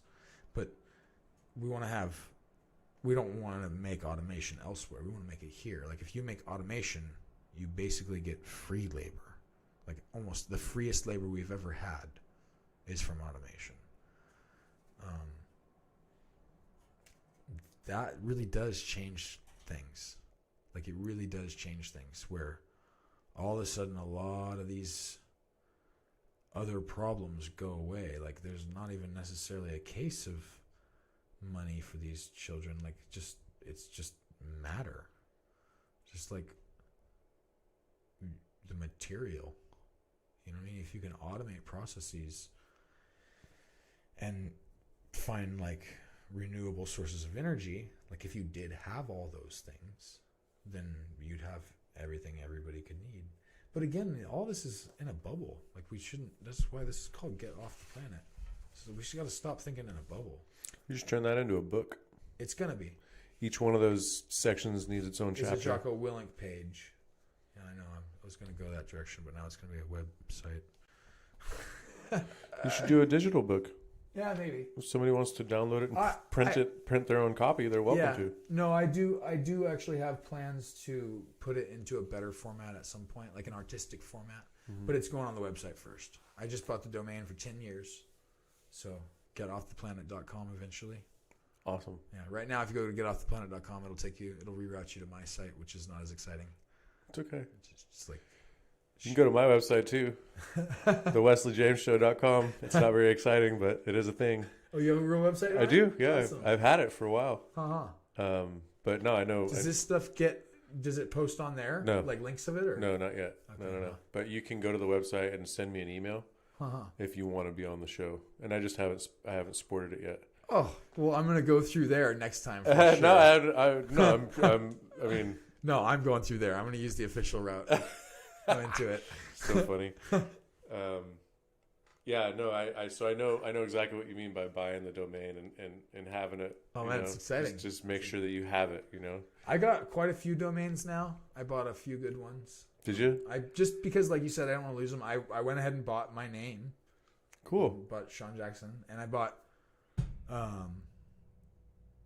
Poor Programming, and I got my name of my sci-fi, the Anna Mortis de Mundus. Mm-hmm. Few of them. I got one for my game, Existence Idler. I was like, anything I think of, I go ahead and buy it. Oh, I bought Sally.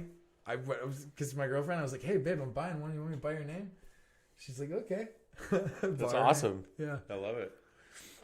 Yeah, it's smart because, one day, what if you want to... Here's the thing. Here's my thing. Well, I just redirect them all to my site, so they're still being used. Right. I'm using them. Well, and here's my thing about the future is that I honestly think that we're seeing it right now. There's a line being drawn down in the middle of society. Maybe not the middle. Maybe it's a third and 2/3. But there's a line being drawn. And on one half of society, you're going to have people that are willing to produce content. And you're going to have people that are not willing to produce content, but they would much be more comfortable with consuming content. And so that's what you've got right now. You've got... And like you said, it's not half and half at all. No, it's not. But you've got producers and you've got consumers. And as I see it, especially if there's a way of life to be made, I'm not going to be a consumer. It's probably more like 80-20 or even less. Could be. I'd much rather produce the content. So fast forward 10, 20 years from now, I really don't want to be working for another corporation, to be honest with you, if I can get away with it. Yeah. Not that there's anything wrong with my company. I think my company's fantastic. But no, I feel you too, bro. You know what I'm saying? I would love to just be like, okay, well, this is, y'all like me. Like, I'm just going to sit here and I'll stream my life and we'll talk and chat about things. And so there's a blanket there, creators and consumers. Right. I definitely blanketed that for sure. Because I'm definitely both. Right. And you are too. I am too. Absolutely. I'm totally a consumer. We both like Zelda. I'm actually more of a consumer than I am a producer. Right. You know, way more. I am too. In all reality, the amount that I consume. But here's the problem with that. Okay, you could say I could spend 4 hours making a 5-minute video. Or I could spend 4 hours watching 8 half-an-hour videos. Now, you could say, oh, okay, you consume so much more than you create, but it's really about the time we spend. Yeah. If you spend an equal time creating, it doesn't matter if you create as much content as you have consumed. Right. And that should never be a prerequisite because, again, books are fucking entertainment, so yeah, stop hating. Well, and that's essentially what these things are. These are just digital books. Right. You know, the book has evolved. It went to digital form where you could read it on your iPad or whatever, and now it's Audible. But this then is even the purest form. that's right. But even beyond that, it's just the direct line of consciousness, just being able to spit whatever comes up from your brain. Yeah. You know, and it's not coming through any film. I'm not trying to write it and keep it in this chapter 1 box. Yeah. You know, or this conclusion box or Yeah, whatever. Depending on who's talking, even if someone is reading to you, I feel like there's a richer experience sometimes. It depends. There's a guy, what's his name? Like when you're listening to Audible books? Roy Dotrice. If anybody wants to look up Roy Dotrice, any book read by Roy Dotrice, fucking A, man. That guy knows how to read. He makes grunting noises when he's like talking about some lifting in a his book. Audible book? And he's like, he's not a writer, he's a reader. He reads people's books. Oh, okay. He's an audio guy. He's a voice guy. So he reads so good. All the books that I ever read that have Roy Dotrice, I'm so happy. And there's other people I like too. Like Scott Brick does a lot of sci-fi novels. Yeah. So there's different people that are good, but Roy Dotrice, above and beyond, the best on the planet. Awesome. Well, I don't see. We're locked at home, so I don't have road time like I used to have. Oh yeah. So once I start to get more road time, then I'll have to definitely jump into the Audible books. And Roy Dotrice. Roy Dotrice. Okay. You can find him. He reads all kinds of shit. Okay. You know, I mean, well, you gotta look for. I don't know if you're gonna find. I don't know if anybody searches novels that way, but you know, you'll find some shit that's got him. He reads all kinds of fantasy novels and shit. Yeah. He's good. Yeah. Well, for me anyway, I've been trying to read a number of different books. Being here stuck at home when the scenery doesn't really change. It's fun to have an escape, a book escape, but there's too many good books out right now. Yeah. You know, just like there's too many content creators right now. Like you could watch Ben Swan, or you could watch Stephen Colbert, or you could watch Steven Crowder, or you can watch Ben Shapiro, or there's a lot of content creators who all have a piece of the puzzle. You know, they don't cover all of it, right? But if you get enough pieces from everybody, you can start put together your own narrative of what's going on. Yeah. And that's why I'm finding more enjoyment over having these types of conversations than I am trying to pin it all through like a Facebook comment. Yeah. Because I got a lot of ideas from a lot of different people. And do you feel kind of alone when you look through Facebook and you say, I wonder how other people are reacting to this. What is the group thing? Maybe I'm not thinking of the group thing correctly because some of these don't make sense to me, or I'm not. It feels kind of alone. Like talking to somebody feels like, oh, are we relating to each other, or are we butting heads? Yeah. Right. Okay, you can feel it, you know. But like looking through and not really knowing where anybody's feelings are at, and just seeing the barrage of your feed, like I don't know. It's just not the same. It's not the same. If people are replacing this with that, then it's a problem. Mm-hmm. Again, it's learn how to use your technology correctly. Don't use your technology bad. Technology is not inherently evil. Use your technology better. You know, so use your Facebook. Fine, that's great, but don't stop having conversations with people. Right. Don't stop having human relationships. Mm-hmm. You know, there's so much. There's lots of different parts to life. Right. You know, and again, I find it so irritating that people say things are bad when it's just that they're being misused. It's like saying guns are bad. Like guns are not bad or good. They're just a tool that people use or misuse. And it's that way with everything. Same with everything, right? Every technology. You could do the same thing. Ideology. You could say the same thing about abortion, right? Yeah, everything. Because abortion, there's cases where you can make where you need to do that, and there's cases that you make where you don't need to do that. Yeah, some people. So some people abuse it, and some people use it for righteous means. Yeah, you know. There's almost everything that I can think of can go back and forth. I mean, literally, I can find you productive uses for nukes. Like if you're going to go ahead and mine asteroids, nukes is a good answer. There's nothing wrong with that. Can you set a nuke off in the middle of a hurricane? to make the hurricane go away? I don't know about that. That was a question that Trump asked his his experts. Supposedly, I never tried it. That was leaked to the media. Oh, I like that question. That's using your head. That's exciting. But they chastised him for it. Like Twitter fucking blew up on Trump and asking about a nuclear hurricane. You can definitely use a goddamn nuke to mine asteroids, though.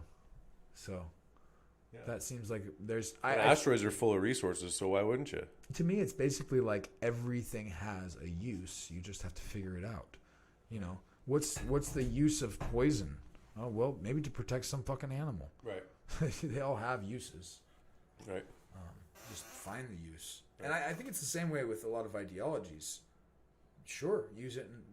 Try to use a little bit of utilitarianism when you're at the river with your kid. You know, you don't have to go ahead and be a dictator at the river with your fucking kid. Right. You can go ahead and try to make his day happy as possible. That's fine. But you can't use it as a blanket for everything in the universe. Right. Just like we found out about killing. All of it. There's just literally, you can't have blanket rules. They don't work. I don't know. I can't find a good reason to rape people, but we're not going to even do that one today. Let me think about it longer. Okay. Goddamn fucking ducks. Hey. They're nature's rapists. Well, and cats are too. Cats do rape too? Oh, yeah. Every time, like the ducks? Dude, cats cannot become pregnant without if there's not blood involved. Oh, wow.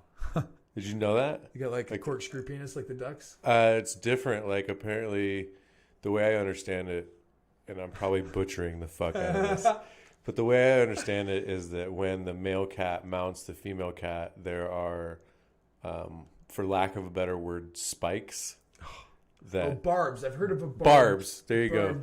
And that keep them connected. Yeah. And the barbs do draw blood, and the blood doesn't touch the sperm and the egg, then there's no... That's like what travels, it helps it travel. Right, something along those lines. I'm totally butchering it. But yeah, cats too, bro. I just pet your cat. That's gross. I know it. Well, they're fixed. Neither one of them are getting laid. I never let them have an orgasm when they were young. I cut them off. Yep. So can you make an argument for a utilitarian argument for nationalism? What do you mean? Like to is promote there the most happiness? Because is there why that could promote the most happiness? Yeah, is there a way that nationalism can promote the most happiness? No, because it's not greater than globalism or villagism or familyism or singularism. Individualism. Let me try to put it through this context. So if you go out and look under the hood of your car, you've got an engine block, right? And in that engine block, you have shit from all over. You have chambers. Okay. Right. Each chamber has a piston, and the chambers all need to be separated, and they all need to work in tandem, but separately and independently at the same time. Yeah. And if that doesn't happen, then the drive shaft doesn't turn. Uh-huh. You know, this piston needs to go up while this piston comes down. You know, that's how the drive shaft moves. You know, with explosions, boom, it explodes, and it pushes it down, and so then this it one has comes to be up, at boom. least. So does it have to be at least 2 chambers? I think so. I think that, like, when you're talking about like a... Yeah, you can't ever do it unless you had a weight. You could do it with 1 chamber. Yeah, like if it popped up and then popped back down because of the weight, and then popped up and popped back down because of weight. Sure, but it wouldn't be as efficient. Like, well, yeah, you know, the internal combustion engine. You can add more horses. Sure, you're always going to add more, and it's going to be strong. But I guess the case that I'm making is that a separate chamber that's pressurized instead of one big chamber. Right. So let's take the volume of all the 8 cylinders in my. I just have one big fat cylinder. And I just have one big thing with the weight thing. Boom. Which one actually creates more power? And I can't tell you the physics on that because I don't know, but I imagine that they've figured that out because they make cars and they make them with 8 instead of with 1. Right. So it's probably that way, I bet. So if we could somehow promote both nationalism and globalism that promotes the well-being of all. So what I mean by that is if we can somehow promote each piston, each cylinder to perform at its very best. So we can. And be able to draw a common thread throughout every country. We can. like a drive shaft. 100% we can. Yeah, that's kind of what I'm getting at, because I do think that there's a nationalism play. Like, Well- it's important that America performs to its very best potential, same as Mexico. Well, let's do one thing here. I don't like using the United States all the time because sometimes we're like called the United States, and other countries in the world are called states. So like it's like we're like a bunch of countries that are Right. united. Mm-hmm. Basically, is how you could argue about it. But instead of doing that, let's just pretend that all nations are states and all of our 50 states are states too, or we're just one state or whatever. However, it doesn't matter. Either way that we do this, it'll Okay. still work. All of our individual cities are still our individual cities. All of our counties are our individual counties. True. Even though we're in a nation, what county are you in? Tulare. Tulare? I'm in Yuba County. I wish I was in Nevada County. But you know, we're both in California or the United States. So there is absolutely no reason why, you know, the United World States can't include the United States and China, I guess. Well, then here's the thing: is that when you start including the two world powers, Then who has really, more we're to not say? talking about the engine block anymore. Now we're talking about the driver's seat. Yeah. You know, Yeah. and that's No, and I get what you're saying. Where, I was just saying in the sense that our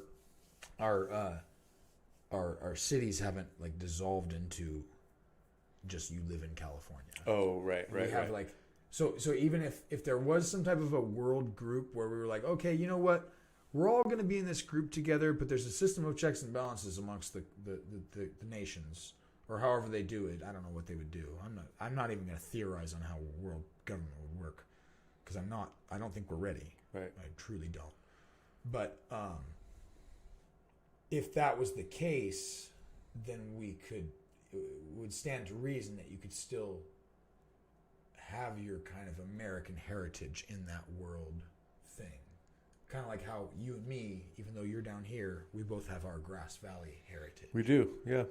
And it'll never go away. No, it won't. But again, I don't think we're ready. We have to have people on another planet, either us or aliens. Something else. We have to. I don't think that it can be a threat that's on Earth. I think it has to be an external threat. You don't think a global pandemic, it's on worse, because they're calling it a pandemic. I really don't think it's a pandemic. No. But worse than what we're experiencing. I'm talking about like 25% death rate. 1 out of 4 people die, regardless of age, regardless of comorbidities. You don't think that like No, people would step in and vie for power the whole time. It's not going to happen. It can't be located on the Earth. Okay. Doesn't matter how small it is. If it's located on the Earth, it's not going to be a universal threat for this planet.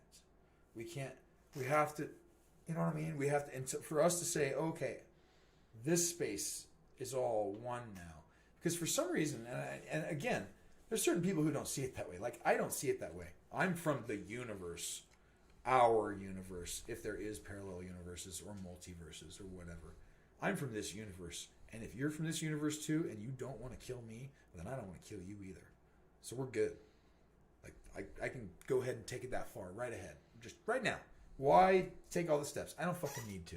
And I can still do the sovereign libertarian thing. That'd be fine. If people don't fuck with me, I wouldn't fuck with them. It'd be great. I can get down that road. But again, that seems like almost all of them, where any one of the groups, we will never all agree. So none of those will ever happen. Communism will never happen because nobody can ever agree to let it happen.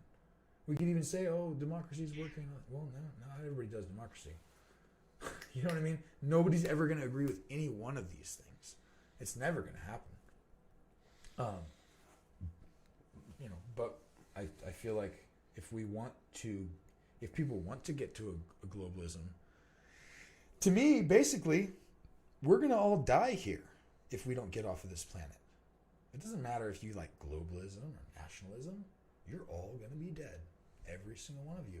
All the globalists and all the nationalists if we don't get off the planet.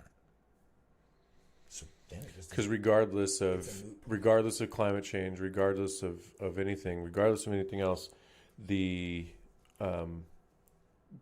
global catastrophes that are going to happen at some point. happen. It's inevitable. Yeah. It will happen. Right. Given enough time. Right. It's a moot point. It's like what a cow says. It doesn't matter. That's a Friends reference. It doesn't matter. But yeah, definitely it is. I mean, I like I said, I love the globalist versus nationalist argument here today, because I feel like some people, if anybody wants to hear this is what they need to hear, that, hey, it's not black and white. And if you're on one of those sides, you're almost part of the problem. Mm-hmm. See what I'm saying? Like, I feel like that's the problem, is that people join the sides. That's right. It's like there is no blanket that's true. Find a blanket that works. They're like on the mask team or on the no mask team. Yeah, exactly, right there.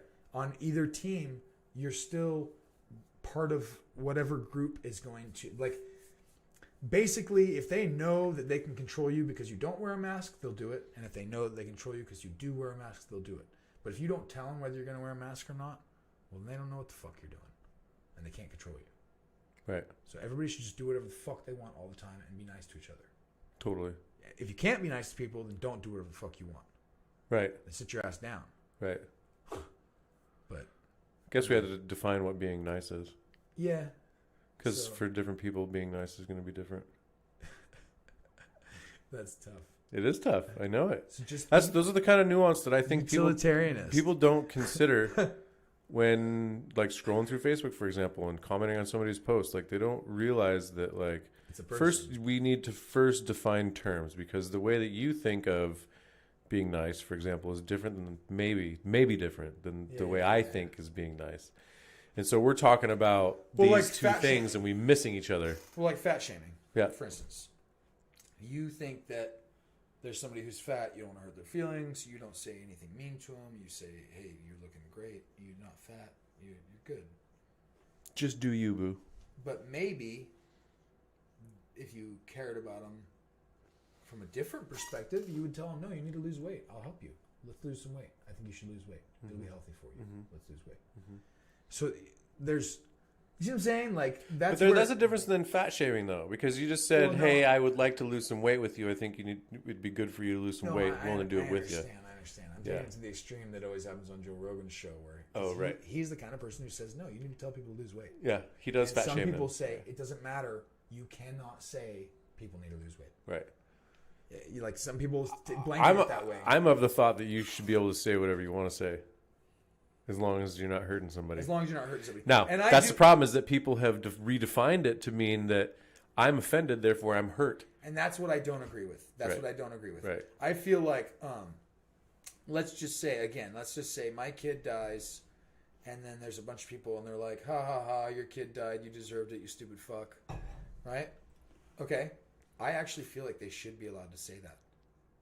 But then a bunch of other people should be able to say, "Fuck this guy." Yeah, totally. Like, then maybe 100 other people say, "Fuck you, dude." Yep. Like, and say whatever they want. Like you said, nobody should be able to hurt each other. But if people want to be mean, well, whatever. Then maybe other people will be mean back to you. It's your karma, man. Do you know who Nick Cannon is? Uh-uh. Nick Cannon is a black celebrity that founded, maybe didn't find, but he worked on VH1 and MTV, I think, but definitely Wow and Out was one of his shows. He's a comedian. Started out as one. Wow and Out's a really funny show. It's an improv show. Anyway, he had a podcast, and recently on this podcast, he said things like, white people are inherently evil, and I'm butchering this, by the way, so don't quote me, but white people are evil, Jewish and white people have controlled the world, and, like, went down this whole, like, tangent, right? Yeah.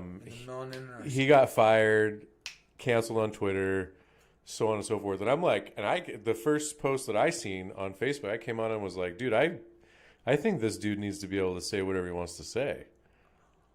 You know? Because when it goes the other way, and all these people get fired, that's exactly what we say. Like, if there's some, like, white guy who posts "All Lives Matter," right, and then he gets fired, we're like, that's fucked up. No, he should be able to say that. Yeah, that's bullshit. I mean, Like to say we're gonna suppress your livelihood if you talk your opinion, that's fucking stupid. Yeah, totally. That's fucking stupid. Yeah. It is. It is fucking stupid. And like you said, if that black guy, I've seen some crazy shit. I saw this one about melanin, about how like there's some weird. It's almost like that critical theory shit where there's like this thing where they're like talking about melanin and it gives them special powers and we don't have it, so that's why we're, you know. That's where we're the Like weaker. all this weird shit. Yeah. And like you said, they should be allowed to say that shit. Shouldn't they? Fuck it. Whatever, dude. It They doesn't should matter. be able to say it. Flat earthers can go for it. Absolutely. You know, like everybody should be able to. I don't feel like if I guarantee you there's somebody listening to us today or who could listen to us if in the we future, actually, even 10 years if from we now. ever had anybody listening to us, Sure. and they'll be like, these guys are racist. We don't like them. They're hurting me. Sure. That's bullshit, man. I didn't hurt nobody today. I said words. Yeah. Right. Didn't do actions. Right. Sticks and stones. Right. Bones. Are you interested in seeing what Nick Cannon said? Who? What is he? Nick Cannon. This The video. the guy that was canceled. So if I go, See if he deserved it. Yeah. Let's see if it'll allow me. Yeah, here it is. Let's go to what it really is then. When we talk about the Okay, hang on. We got to pull up a different screen so our viewers can watch.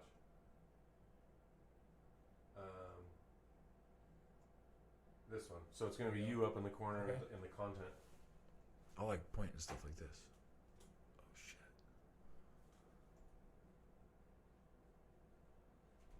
6 million. This is the one I saw, bro. Did you see This is the one with the melanin.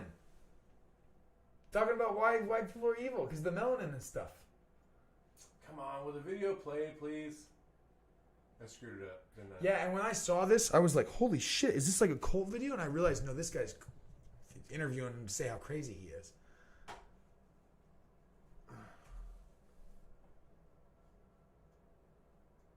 Yeah, Oh, that's come on. that's the guy, dude. That's the guy talking about melanin.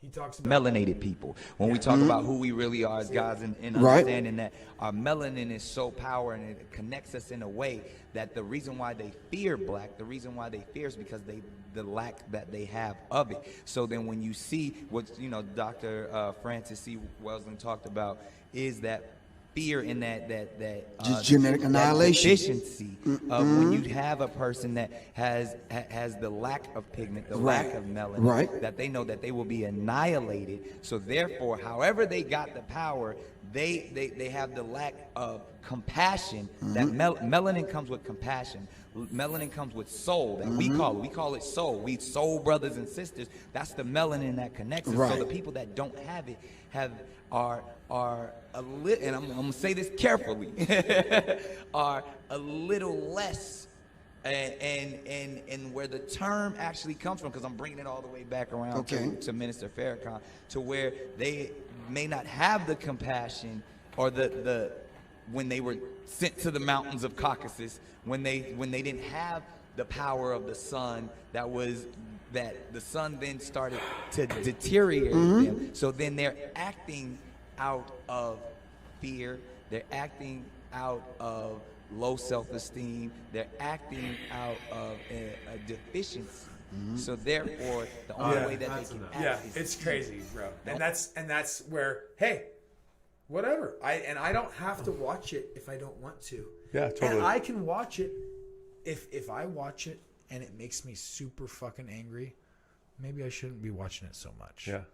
If I watch it and I can find amusement in it, then that's fine. Or if I watch it and I want to get indoctrinated, whatever, I guess it's your right. But Yeah.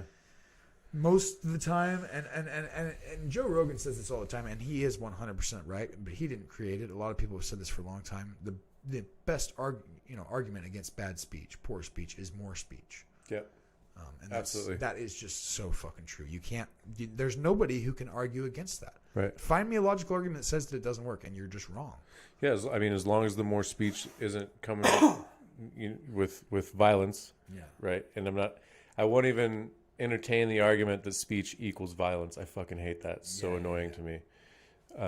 But yeah, I think in this case, Nick Cannon is allowed to say whatever he wants to say.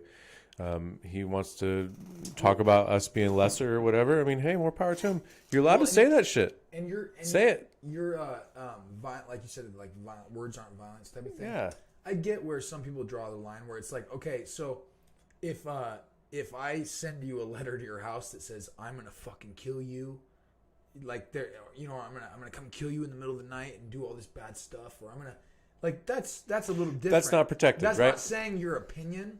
That's just threatening somebody. Right, that's a threat, right. And that should not be protected. That should not be protected, right. But too many people are calling things threats that are not threats. Right. Like, seriously. Right. And the other thing about it is, yeah, if I have your address and I send you a letter and threaten you, that's one thing. But when people are talking to anonymous people on the internet, and people are talking shit like, oh, I'll fuck you up, bro. Yeah, right. That's not threats. It's just talking shit. Like, it's just not. There's a lot of things that are getting misconveyed, and you know.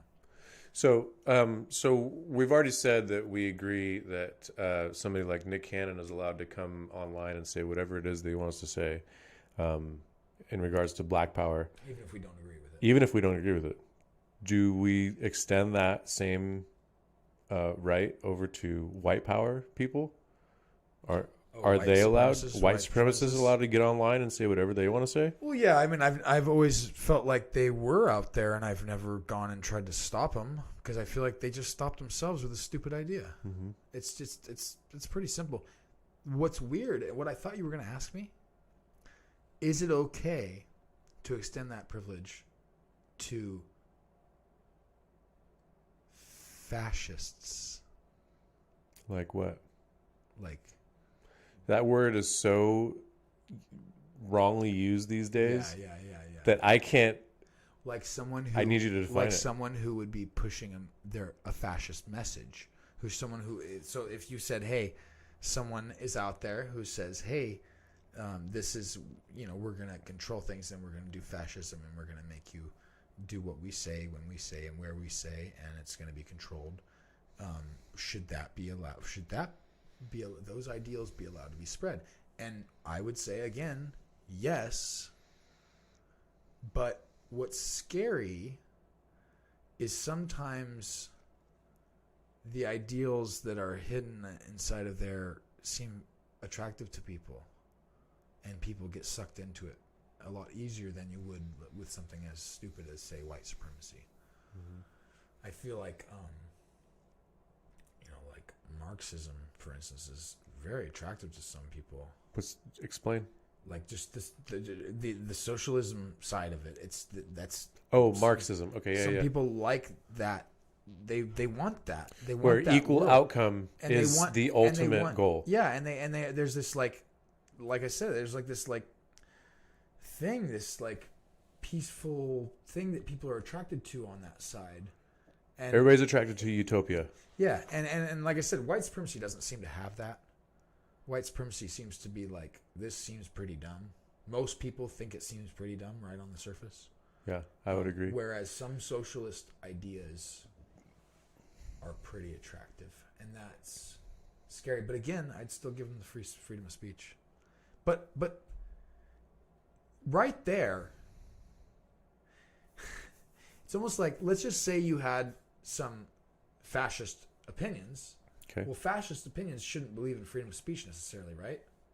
No, you're allowed to silence people. Yeah, as a fascist, you're allowed to physically. So that right there, all of a sudden, that's what's so funny about that one being allowed to be freedom of speech, because freedom of speech isn't actually covered in that ideology.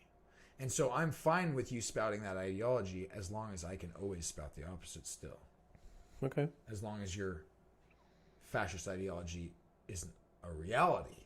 If it's just your opinion that you talk about, then that's fine. But as soon as you start to implement it, yeah, then that's not now we have an issue. But that's the same with a lot of things. Right. So freedom of speech essentially does not extend to freedom of action. No. Right. No, not at all. So then we can't properly, through this lens, we can't properly justify the violent protests. We can only justify the peaceful protests, the ones that actually remain peaceful, but the rioters and the looters are not justified, no matter how many people the cops do or do not kill. The rioters and looters will never be justified. Right? Because now you're taking the cops that kill people aren't justified. Right. Because none of it's justified. None of those are good things. Like you said, peaceful protest is great. Right. That's good. Because that's your freedom to assemble and to demonstrate Talk. peacefully and talk, even yell in some instances. Yeah. Do you think that extends to protesters on the freeway? I guess I understand why they do that, but no, I don't think that that's. I don't think that that's what they should do. No, I think there's places to go if you want to, cause trouble. Go into your city in a busy part. It'll cause trouble. Be on the streets, but I don't think that being in the roadways is like in the freeway like that. I don't think that's. It seems like you're not doing anything to anybody that your cause is against. If you're against, if you're protesting something that the government is doing or some power entity, it's not the people that are driving to work that day. Yeah, it'd make more sense to go surround a government building, impede traffic to a government building. Yeah. Oh, there we go. That's a good one. Go to their big parking structure with the gate where you all can't get inside of it. Yeah. At your Capitol building or whatever. Yeah. And stand in front of that so that the judges can't park that day and the people can't That makes park more it. sense. That makes a lot of sense. Yeah. You're interrupting the thing that you have a problem with. Going and doing it on the freeway to people trying to get to work doesn't make any sense at all. Yeah. Well, it does if you look at it through the lens. So a lot of people would argue, they'd say, well, we've protested for so long and just our protests fall on deaf ears. And this is the only, as Martin Luther King said, rioting is the voice of the unheard. Right. But here's the thing, though. If protests are falling on deaf ears, then does that not mean that the people just don't care?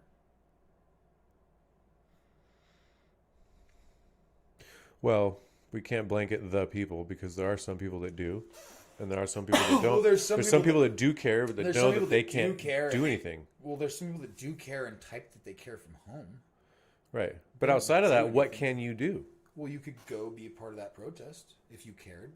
I mean, honestly, if shit, I guess this is just too big, because if basically what I'm saying is you got to show me that a protest in downtown Visalia is going to affect some sort of policy change at, up in Sacramento or even over in Washington D.C. Okay, so some people are going to say, hey, I would maybe go protest, but I don't think it's going to be effective. Yeah, it doesn't do anything. It doesn't do anything. So I'm going to... Matter of fact, I'm putting myself in a risky situation by being out there as a white heterosexual male. Well...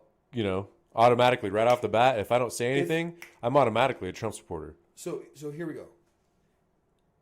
Would it do anything if enough people went? I think so. I think if the whole town, every motherfucker showed, if all 105,000 people from the surrounding areas, everybody showed up in the city. Yeah. I mean, we all, literally, if almost all of California one day it'd be loud decided enough to go to Sacramento, and the other half, we decided, hey, it's too far for everybody to travel. So half California goes to Sacramento, and half of California goes to LA. And we're all in congruence about this. We're like, hey, check out this big thing we're gonna have. That would change something, right? You would think. Okay, and you would think. And now let's go through another thing here. Why is it never that many people in recent times? And I think it's because it's unorganized. I think it's very, very, very unorganized. There's also something to be said about being, isn't it called group apathy? Something like that, where you're like, Johnny will take care of it. Enough people will go because we're all standing around. They'll do it. If you watch a rape and you're by yourself, you'll help the girl. But if there's 15 people standing around, and you'd be like, well, I thought they were going to jump in. I didn't know who was going to jump in. Right. So, all I'm saying is, I think that if there was something that enough people felt like was a dire situation and it was organized well enough, they would have the turnout to change things, and that's been proven in history. I mean, we've changed things. Things have changed. Do you think that a bunch of dudes in control were like, hey, let's all give control over to women too? I think there was a certain population of politicians that saw that their votes weren't going very, or they weren't getting very many votes from a certain demographic of people, and they saw potential to gain a bunch of votes by giving certain people rights to vote, such as women and people of color. Okay. Yes, I do. I do think that there, but I also agree that there were certain people who acted on good morals and good beliefs and said, no, it doesn't matter who wins. It matters that everybody has a chance to vote. Yeah. So I think it's back then it's tough. It's tough to say. Instagram. You only got 1 minute left on this stream. Sorry, Instagram. I thought you guys were a drug dealer service. So what I recommend is that you jump over to Twitter or Twitch or YouTube or Facebook and find the Wesley James Show there. Otherwise, I'm going to have to end this one and then upload the video and then jump into a new live video to help you continue. So we'll see you guys later. It's going to shut off here in a minute. Well, my point there was that I feel like when there's enough people who desire change, it will happen. And women didn't gain voting rights because they didn't want voting rights. Like, they wanted voting rights. So they were like, yeah, let's push for this. And there's all kinds of women who stood up during that time that didn't have voting rights. That stood up and were like, hey, listen, I'm a person. You know, and they didn't have any rights, the same rights that we do. But they stood up. Like, what's Susan B. Anthony? Isn't there some other ones? Who's the other ones? You know what I'm talking about? There's some girls, okay? Right? Yeah. And, you know, I don't think that necessarily everybody in control wanted to give them power. Right. Like, it was wrestled away. And that's true of anything. Like, if there's a real fucking thing going on, people should show up for it. And now, not to say that propaganda through control couldn't fuck us all. It couldn't be like, you know, maybe there's a situation where Black Lives Matter is 100% the right organization. It's all altruistic people. You and me are completely wrong, but we've been duped by media so that we didn't show up to the rallies. See what I'm saying? Like, who fucking knows, man? But I didn't go to those rallies. I needed to go to work and stuff. I have stuff to do, and I don't see the racism that everyone else sees in all this stuff. I don't see it. Again, I'm not from the Midwest, so maybe that's why I'm not seeing it. But I don't see it. We're also not from the city either. Yeah. But even there, I mean, I know. I think that it depends. I think that there's a lot more to it than just racism. I could tell you what matters 100% of the time. Your demeanor. Okay. That actually, it doesn't matter 100% of the time. Now, do you think that every police officer is racist? Probably not. No. So then, depending on which police officer you get, there could be a percentage of the time where it's not about racism. Yep. So demeanor automatically is 100% of the time counted. Racism could be counted some X%. We don't know. But we know that it's lower than the amount that demeanor matters. We do know that. Right. We could discern that mathematically. Right. And again, I don't know. I didn't live in the Midwest. I didn't live in the city, so I don't know enough about it. I know when I was a kid, I went to juvenile hall 2 times. There was absolutely no people of color. It was all white people. Mm-hmm. I come from an area that's only white people. So if they didn't have, like, if it's all this systemic racism and, like, they didn't have any people to be racist against, like, what happened there? Well, it kind of just depends on who are the criminals in the area. We were the criminals. And basically, in my area, instead of being against black people, the cops were against skateboarders and hippies. You know what I mean? It's just, so I don't know. And I'm not saying that, I think that you could maybe get, I think that you get jaded police officers. I think that police officers from Grass Valley have a bias against hippies and skateboarders because that's basically who ends up in the jails up there. I think that sometimes when you're in a city and it's almost only black people, well, most of the people that you arrest are going to be black. And then maybe you're going to become jaded against black people. I bet you a black cop in a black city could become jaded against black people. I really do. I think that it's not as much racism as people think. But again, that's also because I felt like racism meant something different than what it seems to mean these days. Like the current definition of racism is when you are prejudiced against somebody because you believe your race is superior. Well, that's what I always thought. I thought it was like that you like hate their race and you like your race, but it doesn't seem that way anymore. Yeah. It seems like even if I don't hate your race, if I just act improperly, then I'm racist somehow. Yeah. So Or you're a Nazi. But to me, what's funny about that is, instead of like, that's the kind of nuance I brought up at the very beginning about the Christians. There's a bunch of types of sects of Christianity. Like, what the fuck are you gonna say that all Christians are this way or that way or whatever? It's like, well, can't you have a little bit of nuance with the word racism? Couldn't it be like active racism and like, you know, whatever that other type is in your spells, the ones that are on all the time in games. Oh, passive. Yeah, so then you have like passive racism, where you're not meaning to do it. It's not your active racism. You just have passive racism going on. Maybe we at least call it that, instead of making me feel like I'm a racist. Like, Right. there's racists on this end who like hang black people from a rope. I don't want to be in the same group as that guy. Right. Can I at least be a passive racist instead of an active racist or Right. something? Yeah. Can we have some nuance with the word? Yeah. It's a pretty big fucking important category. Yeah.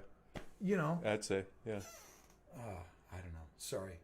No, just I get it. I get it. Listen, I understand because honestly, it's we are being demonized by certain terms that are not properly defined, and people are using these terms that are not properly defined, and they think they mean something when they really what's happening is they're watering down all of our important terms. So like, you know, you water when like, for example, like there's up in Seattle there are, you know, the BLM protesters, and then there's another group of protesters on the other side of the aisle called the Proud Boys. And the Proud Boys are filled, as BLM would say, filled with a bunch of Nazis. And their job in the world is to go around and punch Nazis. Yeah. It's like, do you guys even know what a fucking Nazi is? You know? Like, can you properly define the term Nazi? And no, you can't. Yeah, even over here, we never had Nazis. We had neo-Nazis. Right. We don't have real Nazis anymore. Right. They're gone. Those are the type of people There's that no literally Nazis. like gassed and shot people and hung people, like literally. And so we're sitting here crying wolf. We're saying wolf, wolf, wolf, and all of society is like, you keep saying wolf, and it's not a fucking wolf. Hey, that's what I wanted to say earlier. Okay, that same concept, crying wolf, is the same thing that the media is doing right now with news when they say, hey, this is a really important thing that's happening. Be scared. If it's not really important and really scary, you're fucking crying wolf. Yeah. And if we lose faith in you, and then you say, oh, meteor's coming tomorrow, and nobody fucking listens, or whatever's coming that's really bad, tidal wave, and nobody fucking listens because they just think that you guys are full of shit. Yep. It's the same thing with Trump, dude. Okay, are you scared of Trump? Who's scared of Trump? Anybody scared of Trump? You scared of Trump? Well, you know what? When they say that Trump's doing something bad every day, when he actually does something that you need to worry about, it's going to be like, well, this is what they say every day, and you're not going to pay attention. Yeah, totally. If he actually does that. Yeah. It's the crying wolf shit is fucking dumb. I hate that shit. Yeah. It's an interesting society we live in, man, because every time I log into the internet, somebody else has done some pure evil act, and then you look into it, and it's like, okay, guys. You know, like, okay. I mean, and honestly, what I'm seeing, and one of my Facebook friends can attest to this, I just see dumbasses on both sides. Yeah. You know, when you see a video of two parties, you know, having a dispute, I see dumbasses. Yeah. I see a dumbass that didn't hold the door open for somebody else, or bumped into somebody and didn't apologize. Yeah. You know, and then that person that got bumped into and didn't receive an apology is upset. Pissed off, yeah. And these two people go at it, and all I see are two dumbasses. Like, both parties are dumb. Yeah. You know? Same thing with the George Floyd thing. Like, George Floyd, like, he wouldn't have been involved with the police if he wasn't, like, trying to pass a counterfeit 20, right? But then the police wouldn't be in trouble if they knew how to detain people properly. Yeah. So I see dumbassery on both sides. Yeah. And that one is tough.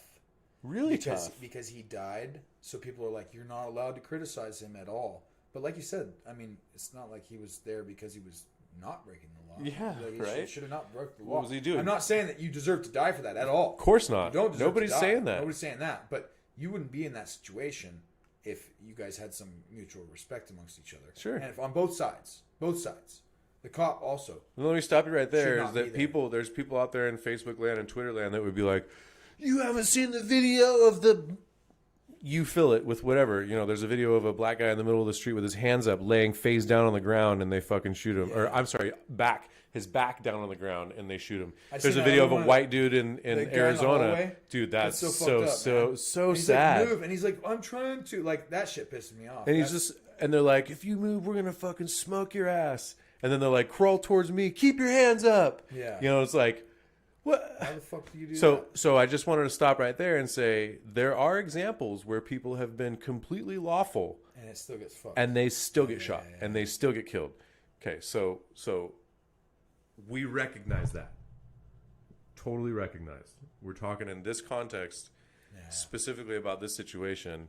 Well, not about all situations, because everything's different. And demeanor does matter. Okay, my brother is white. He's a white guy. I mean, I'm white. I don't know what I am. I probably got 2% black because my last name's Jackson, and my butt's kind of, got it going on. But anyways, no, that was a joke. Oh my God, that's gonna get me in trouble, right? Yes.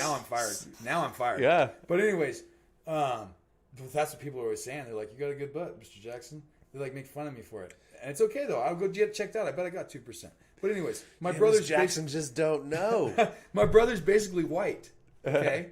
And, I mean, besides that 2% maybe. But he really looks white. And he fucking got arrested and fucked with so much. I've watched cops beat the shit out of him. I've seen it. I saw it at my house up in Grass Valley because he was being a fucking asshole. They beat the shit out of him and put a goddamn fucking pillowcase over his head because he was spitting blood and shit at people. Yeah. He was being a fucking idiot. Yeah. And throughout his whole life, until he was an adult, he kept getting fucked with. Yeah. Because he had chains hanging out of his pockets and he had his hair all fucked up. Because he looked a certain way. Because he looked like a fucking punk. Yeah. And his argument is, hey, if you don't look like a fucking punk, you won't deal with this shit. And I guarantee you, there's a bunch of black dudes out there that don't get pulled over by the cops all the time. Because they're driving an okay vehicle, they got a job, they got nice clothes on. They're not, you know what I mean? And I'm not saying that that's like a problem. The internet is just lit on fire with that last comment of yours. It's a problem of poor people.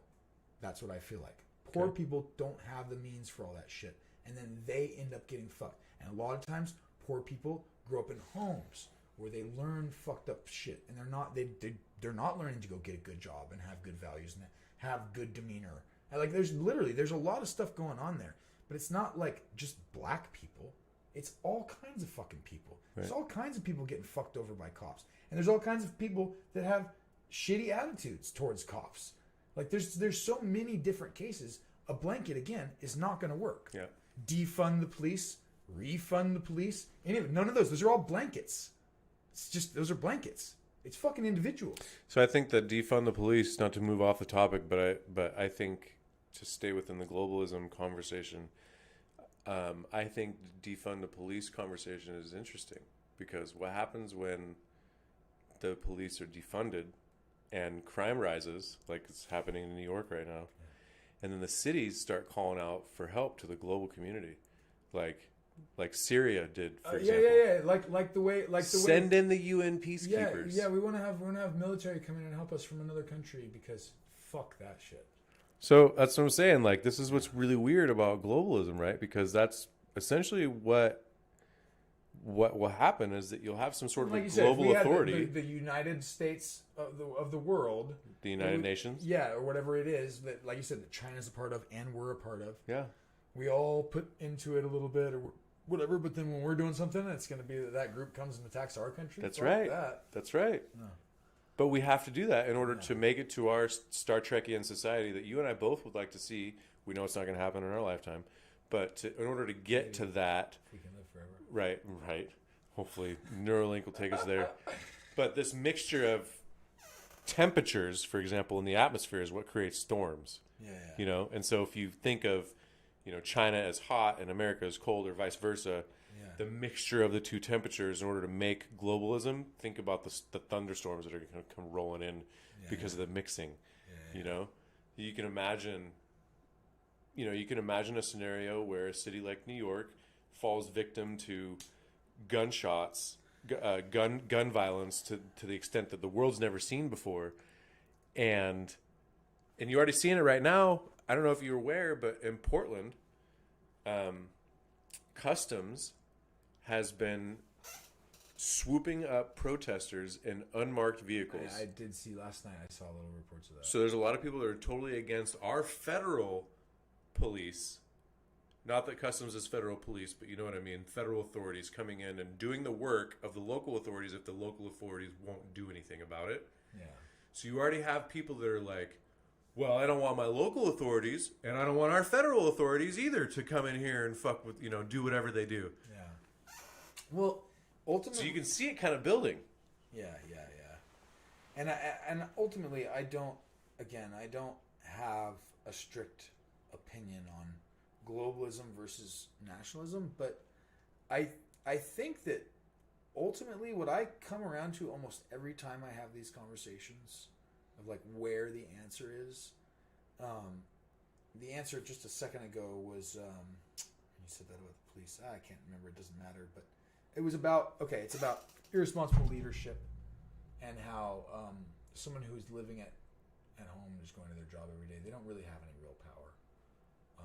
They could maybe be better. They could maybe be more responsible in their life, but they really don't have any effective way of changing anything. If you're middle class down, you're not going to really change a lot, anyways. You might start a business in capitalism and get really, really high up into the system, and then you could change something. So there's a few paths or whatever, I don't know, but they're not for the masses. You definitely can't change it from the bottom. Yeah, it's not from the masses. Right. So there's bad leadership there, but again. And this always leads me to this. That's what we put here. It's one of the last chapters. And it says, the first/last step, education. Now, that's trouble because people say indoctrination or all kinds of weird things like that. But truly, basically, education is what's going to trump it all. True form of education. True form of education, not propaganda. So essentially, it needs to be decentralized also. Again, yeah. I think that the final evolution of most stages of society is decentralization. Can you tell the audience what the difference is between centralization versus decentralization? So, like when your government, if they're like, "Hey, we have all of our eggs in this single basket, and eggs are what run the country." Or we have all of our eggs spread all around because eggs power all the country generators. I made that bad on purpose. No, seriously though, it's like the government being centralized. Like the government is like in one spot. The government has all the power centralized in one power source, and it can control it all. And it can say, "Hey, we don't like what you're doing over there, and we can make the decision from here." And you're affected by it. And you're not over there where they made the decision. You're over somewhere else where you got hit with the bomb. So that's not good. But if you're like over here and you want to have people from over here deciding what happens over here, that would be a more decentralized form of government. Your local government is much more decentralized than your federal government. And then again with the money, so you have like centralized money for certain countries. We have central money. We have a central bank or whatever. And then there's decentralized currency like the bit currencies like Bitcoin and such. Those are not tied to a country. They're tied to the individuals that have them. Well, they're tied to the blockchain now. Or tied to that, yeah. Yeah. But there's Nobody owns them anymore. But there definitely is, there's things that are more centralized and things that are more decentralized. Your hard drive on your computer is like your centralized whatever data or whatever, but you could use other forms of storing data, like putting little tiny bits of it in everybody's hard drive or in the cloud, or there's all kinds of ways of decentralizing and centralizing information, data, product, material, people, ideas, everything. And eventually we will get to more decentralized ideas that I can't fathom because I'm just not quite there. I do like it though. I like to read about it. So do you want to tell people where they can find you? They can find me like 10 more times at least on this show, probably. I'll come down. I'm going to sign up through the proper channels next time. But no, it just sounds fun. I'm just going to do it. But definitely you guys can go to pretty soon getofftheplanet.com. I'm on Facebook, but you can go to poorprogramming.com to really find me. It's You got a Twitter handle? Poor Programming. Instagram. I think on Facebook is maybe the only place I'm Sean Jackson. We'll get you. We'll make sure that you're all next episode. Next time I'm gonna put it down a real W site. Okay. WW. The WW. Yeah. I like it. We're getting there, but guys, remember, get off the planet and pull out of the galaxy. That's what Sean's whole thing is. Get off the planet. .com. Get off the planet. Get off the planet. Pull out of the galaxy. I mean, it makes sense to me. I'm all for it. I think you're all for it. I think most people would be for it. Too much. Especially any climate change enthusiasts out there. I think that we can all agree. That's okay. Yeah, I'm a globalist, leftist. I'd like to save the climate by getting us the hell out of here before we run out of time. Save the species by getting out of the way. Yeah, right? We need to. Because what if we find like 5 other planets that are like, hey, you're good to live here for another 1,000 years and fuck these ones up, and we'll let Earth heal up, and then we'll find some more and we'll leave those ones and let those ones heal up. Maybe, I don't know. Makes sense. Come up with something. Yeah. That's what they did with the stay at home. They said, hey, look how good the environment's doing. They're figuring it out. Get us off the planet. Let's get off the planet. All right. Well, thanks, Sean. Thanks for coming down. Hey, thanks for having me. We'll go in here.